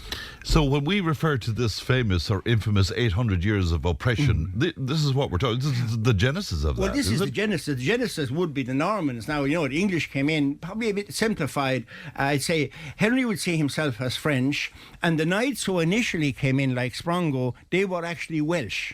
They came in from Wales. So, you know, as I say, history is always very, very confusing. But that's what I remember being at a match one time, you know, and the English referee wasn't given things to Ireland, you know, he wasn't given enough to Ireland. The fella shouted in, you know, something like this: 700 years of oppression, and now this. He'd given a penalty against Ireland or something. And the fella said, no, 800 years of oppression. So, there you are. It's great. Will you stay with me, because I must take a break, and I know that we want to pay tribute to somebody very special, and in just a few moments' time. If it matters to you, it matters to us. Call Tipp today on 1-800-938-007.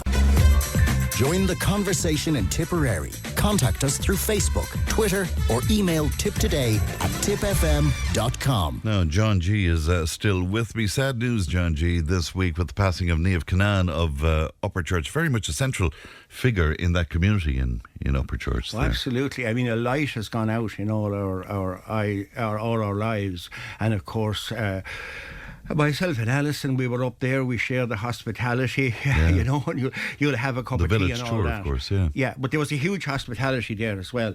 But I mean, she was behind all of that. She was a very, very intelligent human being, and she got so many things done for Upper Church. I mean, herself and Connie Ryan, and we met Connie as well up there. They transformed the community, and they made it a model for a long time of how communities should develop. And of course, the community has gone ahead, and its population is now increasing. Did you tell me she was involved with Mockra as well? Yeah, that's the thing about Niamh. That's when I met her first. I was in Mockra as well. But she was one of the big stars of Mockra then. She was the secretary of the county executive, and my God, was she known for her efficiency. Everything, you know, she knew everybody. Everything was in its place. She was highly innovative, but she always credits the fact that, you know, that Mockra was her university. She didn't go to third level. Mockra was her university. She learned, and I must agree, the training within Mockra was absolutely fantastic. And then she brought that when she was and she was a huge change agent within the community. Well, she spoke to Ali and yourself during the very first village tour to Upper Church in 2024. She was reflecting on her father's influence on her life. Let's hear a little of that conversation. Well, I suppose I was only 3 when he died, so I have very vague memory of him. But I have to say, our mother was a wonderful woman, and there was never a day that his name wasn't mentioned. So I was actually, I'd say, in my 20s before I realised what we lost. Yeah. You know, because he was very much part of our lives, and she always wanted us to know our relations. She wanted to know his friends. She wanted to promote Upper Church. She inspired all that in us, really. So I've only one sister and a nephew. My late brother-in-law passed away there a year ago, Jimmy Butler. So I suppose asking about Dad, I only know all the good things. You know, Dad was very involved in everything, and on the 50th anniversary of his election to the door, the people of the parish put up a plaque outside the door, and there was a great day here. Huge crowds turned up to it. You must have been so proud that day, were you? I was, yeah. I was more sorry that my mother wasn't alive. I know. She was just dead 3 years at the time, so I would have liked to have her been there. She would have been very proud. Yeah, I know, she would have. Now, like this, the saying goes, a black cat has black kittens, and you've always been involved in committees here as well. You've been at the heart of everything that's kind of been developed here as well. Upper Church is very unique in that. I mean, the level of community involvement development, isn't it? Yes, well, we left school, and I was obviously, it was on the cards that I'd be coming back to here. We joined a wonderful organisation, Mockford Firm at the time, and not many people were going to college like today, and it was a fantastic organisation to get a voice for younger people to talk. So I suppose I thought I could, at that age, that we could solve the world's problems. It took me almost 50 years to realise it doesn't happen as fast as that. But anyhow, no, sure, I got involved in Mockford, totally involved at North Tip and county level, and then I got involved in the local development, which has been a wonderful organisation for this parish. And development became an umbrella group for all the smaller organisations, the Historical Society, the Housing for the Elderly, the active retired, everything kind of came, so here we are today now, and we think we're very upmarket, so from humble beginnings. And of course, so for all that, that spirit that came out of all that, that's still as alive today, even if it's in a different way. But and Hill people have always had to rely on each other, because we're proud to be Hill people, but we've supported each other, and we have in our development, our logo is Scoa Céile of Arnadina, under the shadow of our people we live.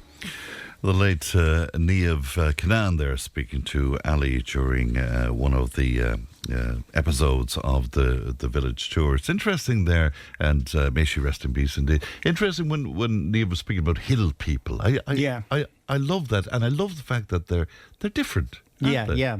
You see, what I always think is also island people as well as that. I always think that because it's a tougher life up there, people come closer together. You can't be an island. You know the way if you live in Foxrock in Dublin and you have a lovely house, you can go in and out to work and socialise in the golf club and socialise with your work colleagues. I hardly know your next door neighbour.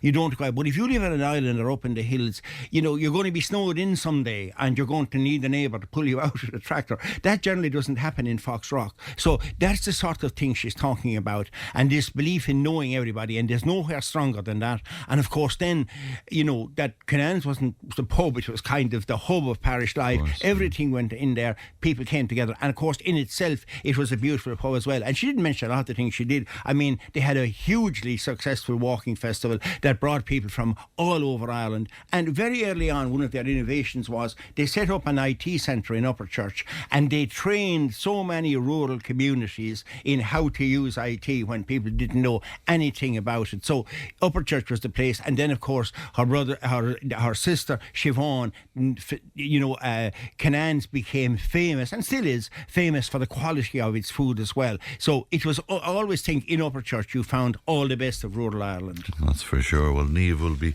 sadly missed indeed, and our condolences to her family. You have a talk happening this coming Monday, I think. Yes, I have, yes. I'm up in the Abbey Court at the kind invitation of the Ormond Historical Society, and I'll be talking about the whole pilgrim phenomenon, the history of pilgrimage, what I did when I wrote a book about it, and then the modern motivation, how people seek meaning by going back into a situation, in other words, where they step out of where there's 101, 4 or 5 balls to keep in the air, and suddenly they seem to desire that, this simplified situation where all you have to do is put one foot in front of the other. And like I'll be talking about my own time pilgrim walking, going out to Spain, and some of the very humorous things, not all of which reflected well on me. So I think it won't be too heavy on history. It will be lightweight as well. But for anyone who's thinking of walking pilgrimage, either here in Ireland or going out, there's a Celtic Camino now, we can walk part in Ireland, part in Spain. I'll be talking about all of that. Should be a great night. 8 o'clock in the Abbey Court, thanks to the Ormond Historical Society. It would be great to see you there. Excellent. A lot of compliments coming into you for your piece, or your various pieces indeed, on the history of Ireland. We're all harking back to remembering bits and pieces of this from our school days, John, but we didn't get the full story. No, you didn't, because the thing is that, history is used as well as that for nation building. When we get to the Battle of the Mine, for example, you'll say, oh yeah, well that was very simple. It was a Catholic v a Protestant king. Whose side was the Pope on? He was on the Protestant side. He was on the side of William. He gave thanks when William won, because he was afraid that the son king, Henry, who was supporting James, Louis XIV, was going to invade the Papal States. So nothing is simple. Yeah, they were pragmatic people, though, weren't they? That's it. But then we tend to use, everything, going back to even Patrick Pearse, like he was some kind of a as a saint, short of canonization. But like all of those people, they made mistakes. They were full of insecurities. They were real human beings. But and in other circumstances, they'd never been heard again. History picked them up and thrust them into the limelight. All right, well done indeed. Happy New Year, John, and thanks very much indeed. John G. O'Dwyer with us. News and information is coming up. Tip FM's Tip Today. With Slattery's Garage, Puckon. It's time to change. Test drive the award-winning range of Peugeot hybrids and fully electric vehicles at Slattery's Garage today. See slatterysgarage.ie. Tip FM's Tip Today. With Slattery's Garage, Puckon. Over half a century driving the people of Tipperary and surrounding areas with quality, reliable and economical vehicles, new and used. Call the sales team today to discuss your next car or van on 067 24 111. Thanks, Pat, and welcome back to the final hour of Tip Today. One of our listeners on to say, so lovely to hear the beautiful voice of Niamh Canaan and that interview there. And the listener goes on to say, I had the pleasure of getting to know her over the past few years, being a patient in Nina Hospital. I was honoured to be part of her care, a pure lady, and gone to her bed in heaven. That's into us on 083 311 3311.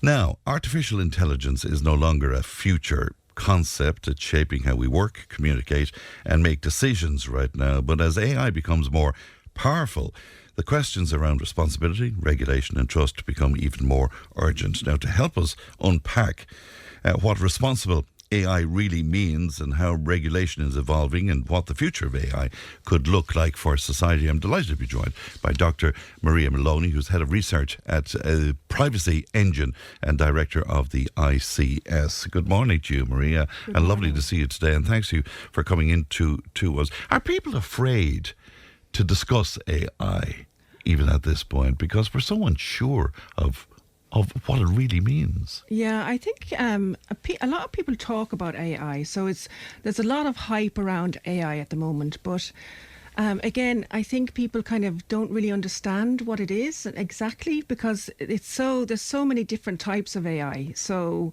I think there is a little bit of fear around AI, because I don't think people can't really grasp it very much. Could you sum it up for us? Because it's often compared to platforms such as Google and seen as some sort of supercharged search engine or something. It's so much more than that. It is so much more than that, yeah. And like today we'll probably be discussing the EU AI Act. Yes. So this has been in the works for quite a few years now from Europe because they kind of saw it coming down the line. And they have given a definition of what an AI system is, and they made sure that it kind of aligned with the OECD definition as well. So there's 7 things, and we have written a number of papers as well, so I can direct people where to read more details about what exactly an AI system is. But in Article 3.1 of the AI Act, an AI system is defined as a machine-based system with varying levels of autonomy, potentially exhibiting adaptiveness after deployment that infers outputs like predictions and content and recommendations and decisions and so on, and from inputs to influence physical or virtual environments. So if you break that down, there's 7 things that you have to kind of check off to make sure that you are dealing with an AI system. And I think it's really important to know whether you are or are not dealing with an AI system, because then if you know you're dealing with an AI system, you will have obligations under the EU AI Act. So it's important for organisations and SMEs to understand. So there's 7 things. So it must be machine-based. There are varying levels of autonomy, but it has to have autonomy as a system within it. It may exhibit adaptiveness after deployment, so that's not compulsory. And there must be at least one or more objectives. So the system has to have objectives to meet objectives or to satisfy the objectives. And it must, inference must exist as well. Right. So, now, this is within a company. Yes. All of that you're talking about. Yeah. So you take in. We'll say there's a lot of AI systems in the financial sector, or if you're in a hospital, they're using a lot of AI systems now to kind of, advance kind of medical research and so diagnostics on. And the diagnostics like as well. and so on. Yeah. So it's important to be able to kind of go down through this list and say, is this actually an AI system? Because it could be an automated system, or it could be something more simple. Right. So just because it is harvesting data and diagnosing around that or decision making around that doesn't necessarily mean that it's AI. Is that what you're saying? It doesn't necessarily. So again, under the definition of the EU AI Act, there are 7 things that it must do. So if you're looking at compliance, right, and you're going in, like for example, what I do, I would go into an organisation and check to see what systems are actually AI. I'd use this checklist to kind of go through all the systems that they have, and then make a list of what systems are actually, what systems fall within that definition and what systems fall outside of that definition. So you kind of need to understand how many AI systems you actually have before you actually start to become compliant with the EU AI Act. Right. So the definition is very important, really. Tell us about the regulation and the Act, because of course it's very difficult to keep up with this. It's evolving so quickly. Is that a big issue in terms of regulating? It is a big issue. And like my background would be in privacy, and I work with a lot of data protection officers in organisations and so on. And it's kind of like, this is kind of coming down the line, and it's quite technical. So you kind of need to understand the technical jargon of people that work with AI systems or develop AI systems. So it's challenging for people that have kind of, been in their job for a decade or more, and then now their job specification is changing because AI systems are coming in, and now they're kind of required to understand these AI systems, and so you kind of need to have kind of an understanding of a technical background, and if you don't, then you can be quite lost, so it is kind of disrupting the workplace as well. How big is it in terms of its influence on the workspace? Are we talking about the Industrial Revolution here? Are we talking about something as big as that? Are we talking about an absolute game changer? I think it is definitely changing the job specifications, the jobs that we're kind of used to, because AI kind of eliminates all the automated tasks, the simple tasks. So, an individual then has to bring value outside of the automated and repetitive tasks. So there's much more pressure on the individual then to be kind of knowledgeable or bring some sort of skills to the table that AI can't do at the moment. So where, we'll say, for example, a data protection officer, a lot of their work up to now was quite repetitive, looking at policies, checking policies, having a data protection plan and so on. A lot of that now can be done by AI systems. So then you have to ask yourself, what do I bring to the table if repetitive tasks plus as well, and it's something that troubles me, and I spoke to our solicitor about this. Do you take what AI presents you with as gospel? No. No, I would never do that. So how do you get around that? How do you police AI, I suppose, is what I'm saying? I think this is really important to stress. So people are kind of going, oh, what's the use of university anymore? What's the use of... You need to understand your job specifications still. So AI is a tool and it helps speed up your daily work.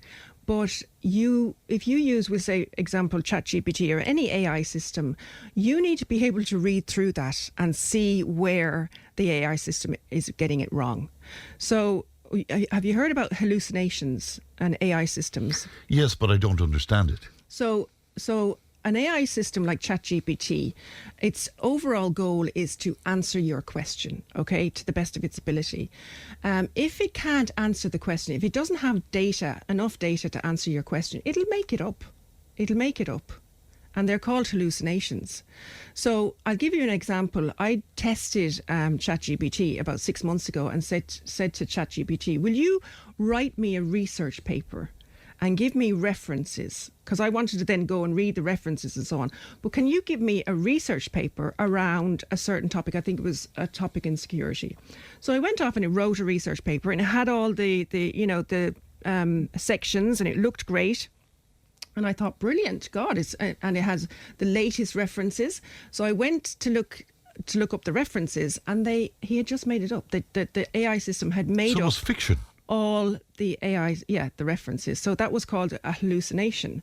So people kind of go, AI is going to replace my job. It's not. It's going to make your job faster, but you still have to have the skills that you've critical always had. thinking as well. Critical thinking is really, I think, the thing that AI at the moment, and I can't say, of course, in the future, but critical thinking is what we humans can bring to the table that the AI systems can't. You wrote a paper around the darker side of AI, and I was listening to a piece with Brendan O'Connor a few weeks ago where he had one of the guys who was very influential at the start of AI.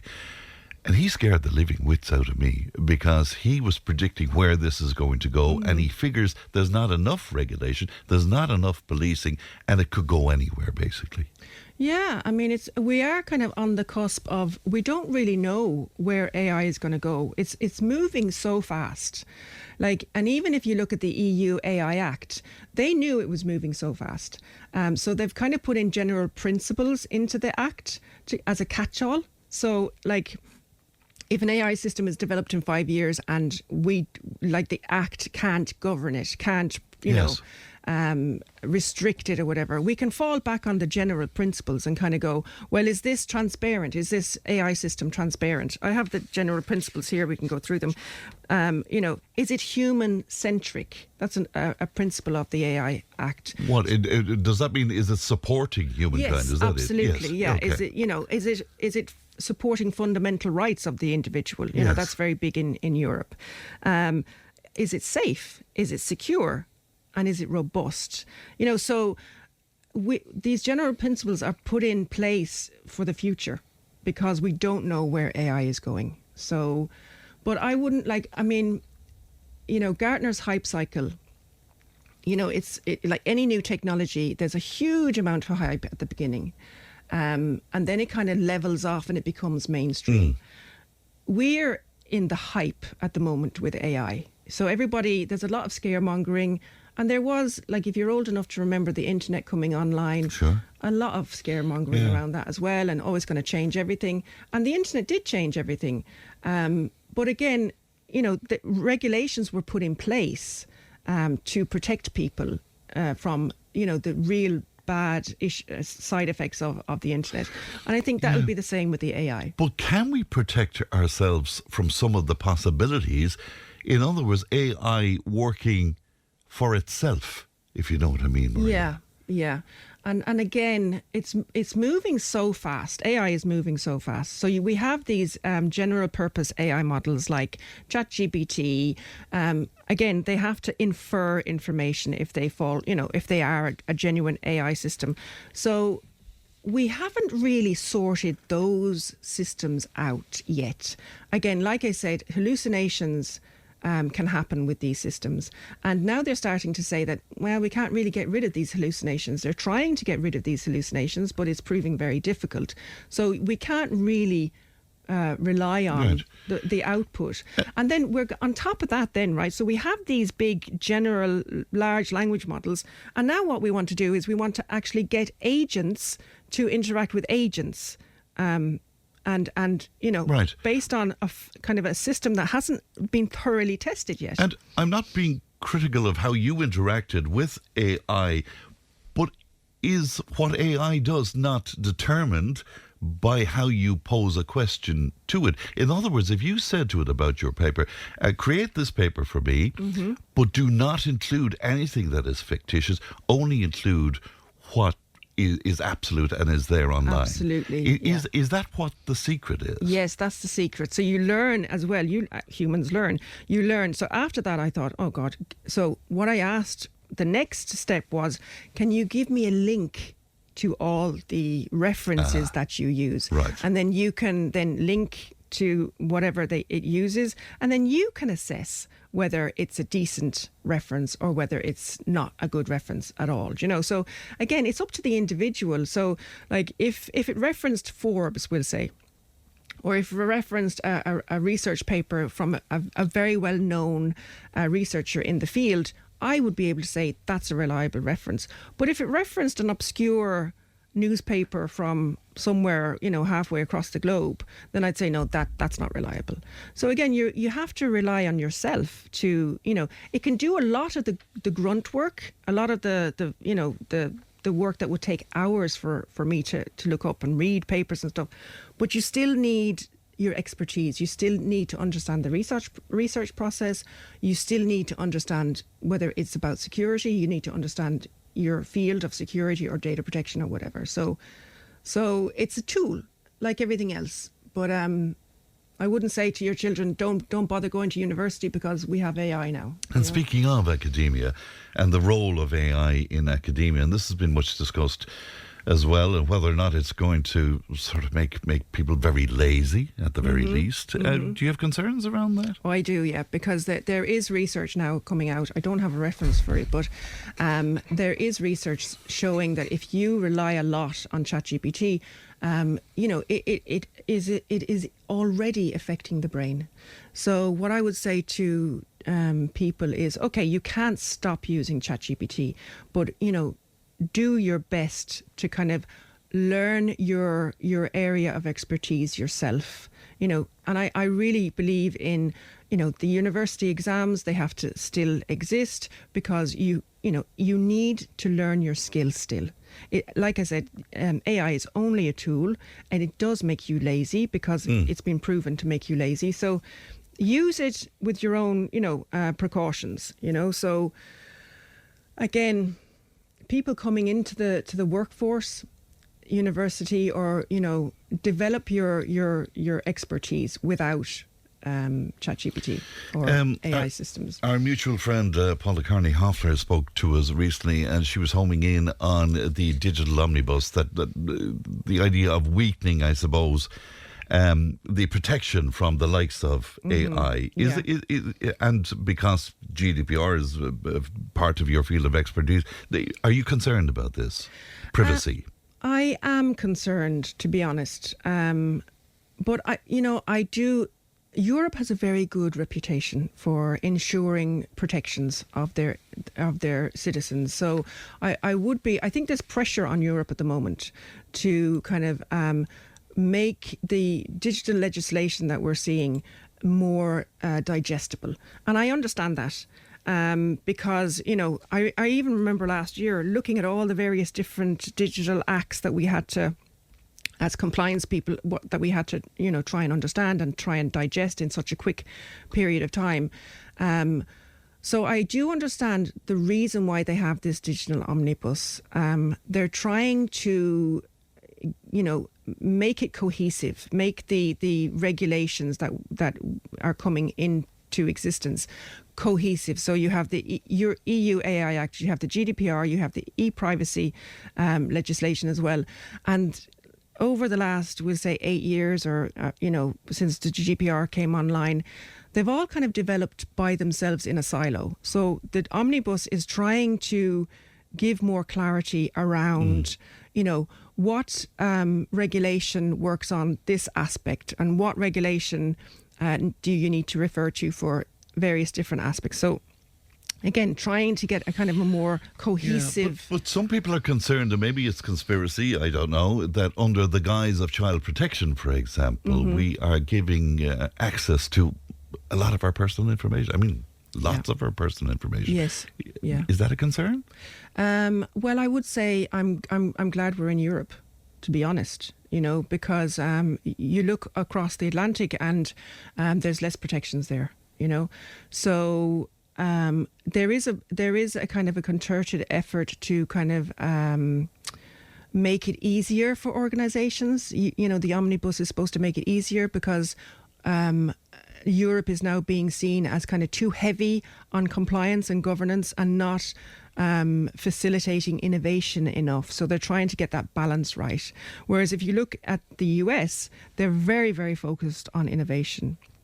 They want AI to kind of develop naturally, because of course they're trying to win the AI race. Yes. You know, so they want to be very light touch in terms of regulation, and we saw that with the data privacy as well. Back when I got into data privacy in 2004, you know, you had the safe harbor agreement with America, which was a bit of a joke, to be honest. You know, self-certification.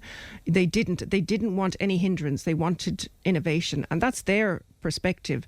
But Europe is much more kind of trying to get a balance and to protect citizens against abuse of large organisations. So. Yeah, even though, you know, GDPR is often lampooned in terms of the nonsense, as some people would see it, that it creates for companies, for example. You know, that the amount of red tape and administration attached to it as well. Is that fair? Do you think? I again, it's a balance, really. Yeah. You know, I understand how it can be very frustrating, especially for SMEs. Yeah, absolutely. You know, it is and quite costly. It is costly. And Privacy Engine, the company that I work for, they have special rates for SMEs, because it's understandable. It's, you know, you have to have a kind of a tiered approach to enterprise and to SMEs. And Europe now as well, they understand that the majority of organisations in Europe are SMEs. So there's a lot of help out there from Europe and from Brussels and from the AI office in Brussels to support SMEs when it comes to the GDPR and the EU AI Act. So, yeah, I mean, it's hard to say. I got into data privacy. I did a PhD in data privacy because I saw the abuses that were happening under Safe Harbor. You know, collection of data, and not even for any purpose, but just collecting it just to have it. You know, so, you know, I see the kind of longer perspective, and I think our children are growing up in a very digital world, and they're not mature enough to understand, you know, I need to protect my personal data, so we need to protect it for them, you know. So, but I do understand that SMEs are trying to be innovative. They're trying to be competitive with Chinese organizations and the US organizations, and it's tough on them. It is tough on them. So I know it's slightly outside of your portfolio, but can I ask your opinion on what's happening with X at the moment, and particularly that investigation into Grok, that's AI modification of images and really worrying stuff at times, nudification and where children are concerned. What about that? Can I get an opinion from? Well, again, I mean, that would be. I would see it as a banned system. So under the EU AI Act, there's a list of systems that are just since February 2025. They've been banned in Europe. You just can't. You can't use them. And if you are found to use them, you could be subject to very heavy fines.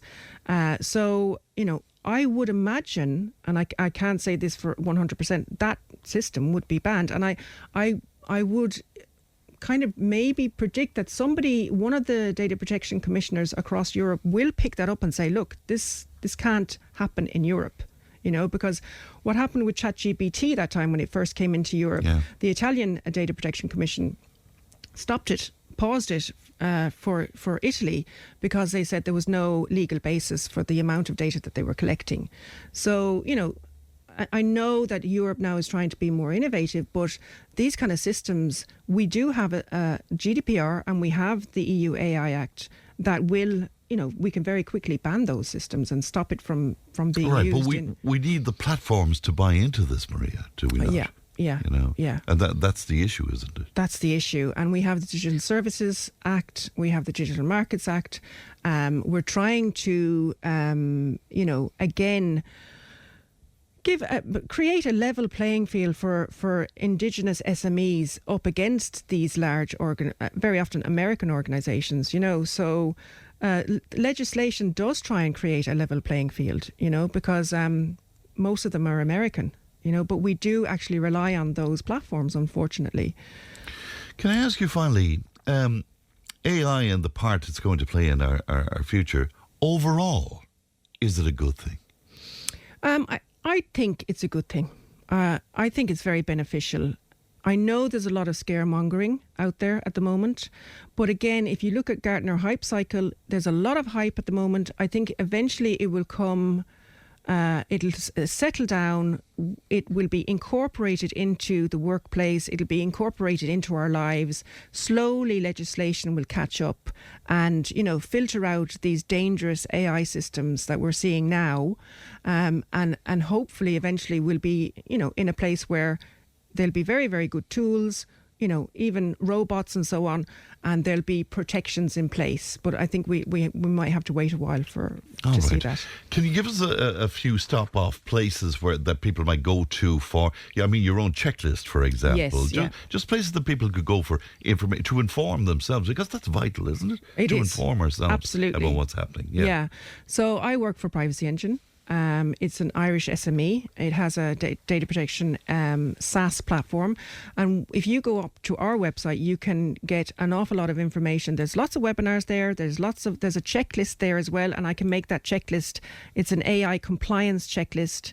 I can make that available to you for your listeners That'd today. be great. Yes. But there's also other types of checklists up on our website. The ICS, the Irish Computer Society, we're putting a special interest group together, and I'm chair of that special interest group. It's called Strategic AI Network, so SANE, and you can go to the ICS website. We're looking for people to interact. We'll be working with Malcolm Byrne from the Oireachtas, who heads up the Joint Committee on AI in the Oireachtas. So those are two good websites that you can go to. Then on a European basis, you have the AI office in Brussels. You can sign up to what we call the AI Pact. Because if you develop AI systems, that would be good to sign up to the AI Pact. Just Google AI Pact and it'll come up. And then that gives you access to more data or webinars, but it also gives you access to a database where people are adding to it and building to it now, where you have templates, you have policies, you have all information about how to be compliant with the EU AI Act. So I would go to the European Commission's website, the AI Office, the EU AI Pact, Privacy Engine, of course, and the ICS. And coming down the line as well, we will have an AI office here in Ireland, and they are going to be a point of contact for people that are interested in this area. Just looking at my screens here, and a lot of people are very concerned about it, and I think a lot of it is that it's complex, and if we are concerned about it, we need to get into it. We need to try and understand it as best we can. One person though asking about the artistic end of it, music, for example, literature, all of that. Yeah. Do you have thoughts on that? Well, copyright is a big issue, and they've taken books and they've trained their AI models on copyright. But there was a kind of a landmark decision just before Christmas in the US, of all places, where I think it's Anthropic was fined for using copyright material to train their AI systems. And now they're going to have to pay a huge amount of money, but not really for Anthropic, I suppose. But I think it's €3,000 per copyright infringement. So they have set a precedence there in terms of you're not allowed to just take somebody's work and feed it into your AI system and think you're going to get away with it. Right. But we're in the early days of this, I suppose, at the moment. So there has been a decision, but again, I'm sure at a European level there will be more to come, All right. Yeah. Maria, thank you so much. You're very welcome. Because we're trying to get our heads around AI here on the programme, and we're struggling with it, but that was a tremendous help. Thank you indeed. Dr. Maria Moloney with us this morning. We'll take a break. We're back with more. Tip FM's Tip Today. With Slattery's Garage Puckon. Now is the time to pick up your next van. From the award-winning Peugeot Partner van to the Expert and the load-lugging Boxer van. We have big vans, high-roof vans, long-wheelbase vans. You'll find them all at Slattery's Garage Puckon. See slatterysgarage.ie. Tip FM's Tip Today. With Slattery's Garage Puckon. It's time to change. Test drive the award-winning range of Peugeot hybrids and fully electric vehicles at Slattery's Garage today. See slatterysgarage.ie. And you're very welcome back to Tipp today. Huge interest in John G's piece today about history, and lots of people pointing out maybe there's other aspects of that era of the Normans that we should have brought up as well. But as you know, with a radio programme, you have only X amount of time. One person, though, saying, how can you talk about the Normans without mentioning the Crusades and Islam, etc.? Well, I suppose, John was talking about the Normans where Ireland is concerned, and I suppose if you start talking about the Crusades, it's a whole other discussion. Now, maybe one that will be worthy of a conversation at some stage or other, because it's a fascinating period of time, for example, because it essentially, I suppose, was down to Christianity against fighting Islam. And I'll put it to John, maybe it's something we should discuss in the future. Now, our own Eamon O'Dwyer is in Roscrea for his first Down Your Way of 2026. Here's a little taste of what you can expect this coming Saturday morning. It's my first programme of the new year. Indeed, Happy New Year to all our people that listen to Down Your Way across the county, and in fact on the website all over the world. Ronan Kenny is with me. Ronan, how are you doing? Doing very well now, Eamon. Happy New Year to you. And many happy returns. Yeah, what a special moment here in Roscrea. It was absolutely fantastic, Eamon. As we were saying on the phone earlier, it all come together, and it all came together. Tell me, what's the story here tonight, and what's the special event? Well, it would be hard to know where the best place to start would be, but it would probably be with the gentleman over here, Anthony Burke. He was involved in a band before known as Tip Off.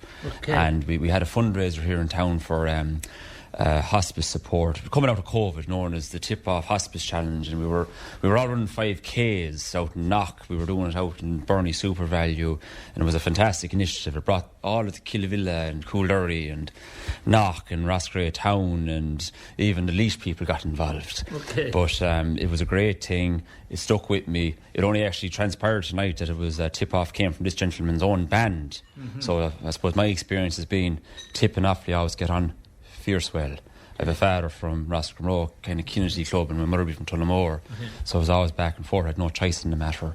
You get on well, maybe before a match or after it? Sure, they do. It depends on who I'm talking to. Some of them think I'm Offaly, some of them think I'm Tipperary. It would depend on where I'd be talking. I'd consider myself a Tipperary man, but I'd be Offaly stock all right. You have a range of fantastic guests here tonight. We do indeed. I suppose you'll be introducing them. Will I leave them in suspense? Will I? Yeah. No, you can tell it at this stage. Well, I suppose it's a check presentation, so we have members here, I suppose, just starting out with the hospice groups. We have members representing the North Tipperary and Roscrea Hospice, and we also have the Offaly Hospice group here. And then we have just two, I suppose, a foundation, a memorial fund that I can't quite explain how I got so involved in it. Probably the proximity of where I was in Roscrea. I was living in Tullamore, and I was playing a lot of music over in Thurles and Upper Church, and I was getting to meet these people. And that we did Dylan Cork Foundation and the Ashley Murphy Memorial Fund. So we're here today to present them with the proceeds of the Tip FM, or the, well, you can call it that if you give us a few, whatever, but the Tip Off charity busking campaign, and we're here to present a cheque. We were very happy we hit our target, and we're going to evenly distribute the funds. Of care. Yes, well, we do. We've done Cork here, and we do, and to be honest, to be Dan and Ray were just just my interactions with them. I met Dan, I suppose, maybe early when I was getting the signatures on the hurl. I met Ray without knowing I met Ray. I was over in Dan and Molly's. They were doing the Offaly Fla. They were judging, and they had a session in there, and I was mad just to sing anywhere. Yeah. And I went in and I sang The Rise and the Moon, and he was delighted. He was just, and it was only after the fact, I made them connections, and Ashling Dad is playing for us here tonight. Yeah, and that's just absolutely fantastic. And just unbelievable. It is. And look, the whole thing in it was, I was just finding, Jesus, if these people, no, shouldn't I say Jesus, but if these people got to meet each other or whatever and interact, sure, they'll support each other no end, and people over in Thurles were always trying to ask me, what can you do over here? And people over in Offaly, I was asking what to do over here. So I just started being there in the middle in the valley in Roscrea, a bit of fortune that I was able to go back and forth and just... Your representation... I wasn't really doing your representing it. Was just always over in Jimmy Mills. Yeah. And then I'd go to the Tradfest events and stuff there around... there was a time there I would have went anywhere. I went over to Galway once just to see if there was something happening coming out of COVID. I was a late comer to to the trad music scene, and it was coming out of COVID, and it was just good encouragement I got there from Cullen Williams in town, and I bought a Bowron there that actually has the signatures on it, and a lot of it would have happened around 5 years ago that I started getting into it. Yeah. So you loved the crack? I don't know. I suppose who doesn't enjoy singing a song or playing music? I think you get different. Depending on where community you are, you get different chances to do it. You know, there recently the music generation going and stuff, and a lot more people are getting into it. Whereas a lot of it might have been where you grew up. If you're growing up in a parlour where they're playing songs or singing songs or whatnot. But for me, it'd be the same as hurling or running around or sport. It'd be the same as anything. You get the same fulfilment and enjoyment, and you get to meet great people. That's a little piece from this coming Saturday's Down Your Way with Eamon O'Dwyer, and that piece from Ross Gray. 1800 938 007. Now, glad to be joined by a regular contributor to the programme, Peter Ryan. Peter, good morning to you. Good morning, Fran, and a happy new year to you, Leanne, Alison, and all the listeners. Many happy returns to you and your family as well. You've been watching what's been happening in Venezuela, and how the Americans went in and took out Nicolas Maduro and brought him to book, so to speak. Your thoughts on that, Peter? I sure would like something. I thought we were still watching the Christmas films, to be honest with you, Fran, because it's kind of ridiculous in this day and age that a country can just get off with doing something like that, you know. And do you feel that the Americans should not have done that, even though many of the Venezuelans celebrating in the streets because Maduro was toppled? I don't think any country have the right to go in with force, kill whoever comes before them, and take their president. I know he wasn't a good person, but there's a lot of not very good people around her, but it's absolutely nothing to do with the Venezuelan people. It's to do with oil, Fran, and that's the reality of the whole thing, like, you know. It's nothing to do with Trump being bothered about the people out there, because he doesn't give a fiddlers about it. Right, and what about the charges against Maduro? Seems to be largely around narcotics and, drugs and feeding drugs into the States.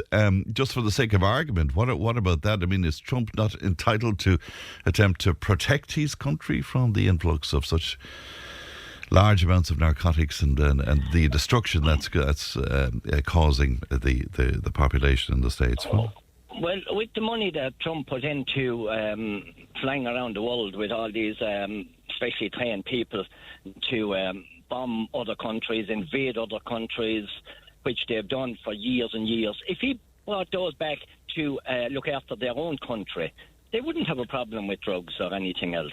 Like, it's his own responsibility to look after his own country. And that's the borders of his own country, not outside of that, in my book, you know. Yeah. He's not doing his job at home. He is really making a mess of the economy. There's midterm elections. He came in as the president that was going to fix every war. I think one of the wars you're going to fix it in an hour or two, and that's, over 12 months ago, and it seems to be getting worse. But now he's creating war in another country, and he's not even happy with that country. He wants to move into Greenland or whatever. So, like, if it was Russia or any other of those countries in the world were carrying on like that, they'd be a total outraged, you know. He's justifying this, though, on the basis that these countries come under the sphere of American influence and the like, and American interests. What about that? Yeah, of course, American interests. They have oil. Of course, that's what it's all about. 50 million barrels of oil is coming out of that country, I think, in the next week or two. Like, that's not to do just because the president, he have freed all the people out there, and that now they're grand without this rogue of a president. He went in, he sent his own cronies in to rob their oil, steal their oil. Like, America really are losing an awful lot of respect in my book now, you know. Not that my opinion counts, but I'm just that's well, of course, what I'm hearing. What I'm hearing on the ground. Well, of course, your opinion. Ordinary local people, yeah. Yeah, well, of course, your opinion counts. Do you have worries when you look to what happened with that American invasion of Iraq, for example, and the killing of Hussein, but the aftermath of that, and I suppose still what's happening in Iraq, do you think there's a danger that we might see a similar path in Venezuela, that while the celebration on the streets now, that the people of Venezuela might be in an even worse situation in the future? There is no doubt in the world about that. And the television that we are being shown at the moment is America and that controlled. So we are still seeing celebrations, but we're not seeing the other side of it as well, which we're not getting level coverage, in my opinion. And in Iraq, they were supposed to have weapons of mass destruction. Yeah. God only knows all the damage they were going to do. Here was your man living inside in a little better than a hut that we used to have out in the forest 3 years ago. And, and then he walked away and left them in a mess out there. And he'll do the same in this country. That's what I believe. All right, Peter. Interesting to talk to you as always, and thanks for your time this morning, Peter. Thank you. No Thank problem, you. Fran. Cheers. Good morning, Jens. Peter Ryan with his first contribution of 2026 to us. How do you feel about that? 083 311 3311. And the text, that's for the text and WhatsApp. Don't forget you can speak to Leanne for free on 1800 938 007. Tip FM's Tip Today. With Slattery's Garage, puck on. It's time to change. Test drive the award-winning range of Peugeot hybrids and fully electric vehicles at Slattery's Garage today. See slatterysgarage.ie. If it matters to you, it matters to us. Call Tip Today on 1-800-938-007. Now, just before the break, I was speaking to Peter Ryan there about Venezuela. And, well, Peter is not at all happy with President Trump's decision to take Maduro out of Venezuela. And John O'Donovan joins me now. Good morning to you, John. Morning, Fran. How are you? Good to talk to you. I think you might agree with Peter. Do you think Trump was wrong to do what he did? Yeah, I think he did. Yeah, he was wrong because, look, this to me has shades of what happened in Iraq. I mean, when George Bush and Tony Blair went in and destabilised the whole Middle East, in my book, I mean, on the premise of weapons of massive destruction, which didn't exist. And they invaded a sovereign country. Again, Saddam Hussein, not a nice guy, not a guy you would have on your Christmas card list. Moreno, the same. Chavez before him seemed to be a bit better, more of a socialist as regards to people, but basically he didn't deliver either. But I mean, like going into a country and it's like taking kidnapping the president. I mean, how in God's name, like, I mean, can the regime in Washington criticise Putin now for going into Ukraine, or if Putin decides to go into Belarus or Poland, or if the Chinese take over Taiwan? The first thing they'll say, look, I mean, you can't call the shots here. Look what you did. You went into a country, you brought an army in there, you kidnapped the president of that country, so don't point the fingers at us. No, as I say again, Moreno, he wasn't a nice guy. I mean, he quelled all the opposition towards him. I mean, if you want to use the word, he thought a scumbag.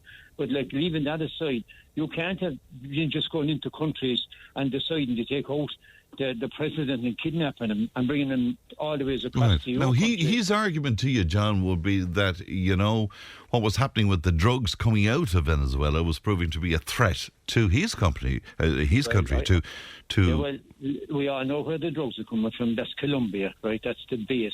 That's the majority of the drugs come from there. There might be some stuff passed through. Yeah, well, he gave a feral warning to Colombia as well. Well, at the stage now, you see, like you're talking about Greenland as well. No, I mean, Greenland, if they want to take it, they'll take it. But I mean, like, how is that going to play out in the rest of the world stage then? I mean, what's happening at the moment is completely, you know, it's unsettling politically, because the Chinese are looking at this, the Russians are looking at this, and they'll say, look, let's be honest, there's no rules here, no. Don't go pointing fingers at us, like, I mean, when this is what you do.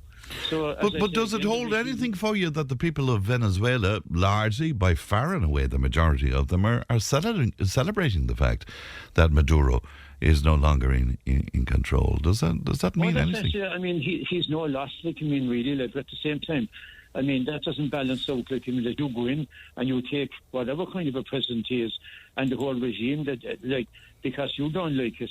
Like this whole idea about the drugs and everything, we all know it's about oil. The same, you go back to Bush and Blair, it was all about Iran and Iraq with the oil as well. It's all about, you see, the problems with Trump is the president, Fran, of the United States of America. But to me, he's the president second, but he's the businessman first. And everything he does, he does with a business. Yeah, it's all about the deal. What about our reaction to this, though? I mean, you have Simon Harris saying it's a good thing that Nicolas Maduro is gone from power. Now, he's still saying that it's complex when it comes to international law, what the United States did and so. Well, but what about our stance on that? Well, you see, the very fact that he was, Harris is called, really, Marcus is called, because they should just call it out for what it is, whatever you agree with the regime or not. What was done was wrong, right? And well, the Taoiseach wouldn't criticise the US for its abduction either. Like, this is it, like, they won't go again. Look, Trump can do what he like at the moment. Like, I had hope from at the start there, but he's beginning to look a bit silly, you know, like dancing on the stage and all this stuff, and throwing out all these ridiculous comments and everything. I mean, you know, he's beginning to look silly, you know, at this stage. You know, he want to act more like a statesman, you know, and not like a bloody comedian, you know, and a gangster, really, like, I mean, kidnapping people and whatever. And do you fear for the future of Venezuela now, if you're making a comparison to what happened in Iraq? I would, yeah, because look, it looks like, I mean, the deputy president has been, well, I don't know what agreement has been done with her, but I mean, the proper opposition, like, I mean, that walked the elections has been sidelined completely. Why isn't Trump talking to that lady? I forget her name now there. But I mean, this is the lady who actually awarded him her Peace Prize. Yeah, exactly. You know, I mean, so what the hell is going on there? I mean, no, I wish the people of Venezuela well, because, my God, we can come in, we crib about the cost of living and stuff here and what goes on, but if you're living in a regime like that, like, I mean, where you could disappear overnight, as I said, but that when you balance it out, then it doesn't want, like, sending an expedition all of us over, like, I mean, in an army, and extracting a president out. That's not helping to stabilise the country either. All right, John, good to talk to you and a Happy New Year to you. Thank you for that. Leanne is with me. Leanne, I have to pronounce this properly because it was pointed out to me this morning that I say tattoos as opposed to tattoos. I think I say tattoos as well. Do you? Yeah, I was thinking after we had that conversation, what do I say tattoos as well, I think. All right, because, you know, there was great laughter at my expense earlier on this morning about my pronunciation. Anyway, whatever way you say it, tattoos, there's a big reaction online to my humble little tattoo. Huge reaction. Now, if you want to be really trendy, you can call them tats. Tats, oh yeah, I want to be. Go with tats. Then you can't be wrong. My tat. Your tat. Yeah, there's been a huge reaction because the rest of us haven't been convinced yet to follow suit. And you don't have any? I have no tattoos. Okay. Now, I do have piercings, but I've never went down the tattoo route. Right. The tat route. The tat route, yeah. We better stick with tat on the. Okay, but we're going to speak to people, many of them having lots of tats. Lots. Yeah. So I've put out a post on Facebook if you want to have a look. We want you to send us your tattoos. Tell us about your journey, why you got them, if there's any meaning behind them, if they're just filling a space, and how painful is it really? It's painful. Oh, I don't. Yeah, I see people always say it's not. No, it's not. It's only a few seconds. But no. I don't know. I think the noise of the machine would scare me off enough. Yeah, no, the lads down there, Prodigy, is there? Yeah, Prodigy, yeah. They were absolutely fantastic. I mean, really, real artists. They were absolutely incredible. But there was a certain amount of pain, but no gain, no pain. You know? No gain, no pain. So we want to know if you have any. Send the pictures, put them up on Facebook on our post, and we're chatting to some people tomorrow. So we're going to put up pictures? Yeah, we're asking them. So they're giving us their pictures. Okay. So we have videos and pictures of people who are covered head to toe, people who got one, decided that was enough for me, and people who want more or who have been too afraid to actually bite the bullet and get them. Very good, yeah. And since I got my tat, it surprises me the amount of people saying, yeah, I have them too, but they're hidden, you say. Yeah, they're that's hidden. the thing. And I think that was that generational thing where people always got them in places where you couldn't see them. But now it's or you more. wouldn't want to see them. Yeah, it's more normalised now. So maybe if you're hiding them, we don't want to see some of them. There's a line. I'm just looking at Pat Murphy through the screen here now. I'll say. Stop that, Pat. Stop that. Leanne, thanks very much indeed. Leanne produced and Ali looked after content. And Stephen is on the way with the time tunnel. I'll talk to you tomorrow. Bye-bye. Tip FM's Tip Today. With Slattery's Garage, Hook On. Main Peugeot dealers in the Premier County. And now stocking the full range of the luxury French car brand DS Automobiles. Book your test drive today with Slattery's Garage, Hook On. See slatterysgarage.ie.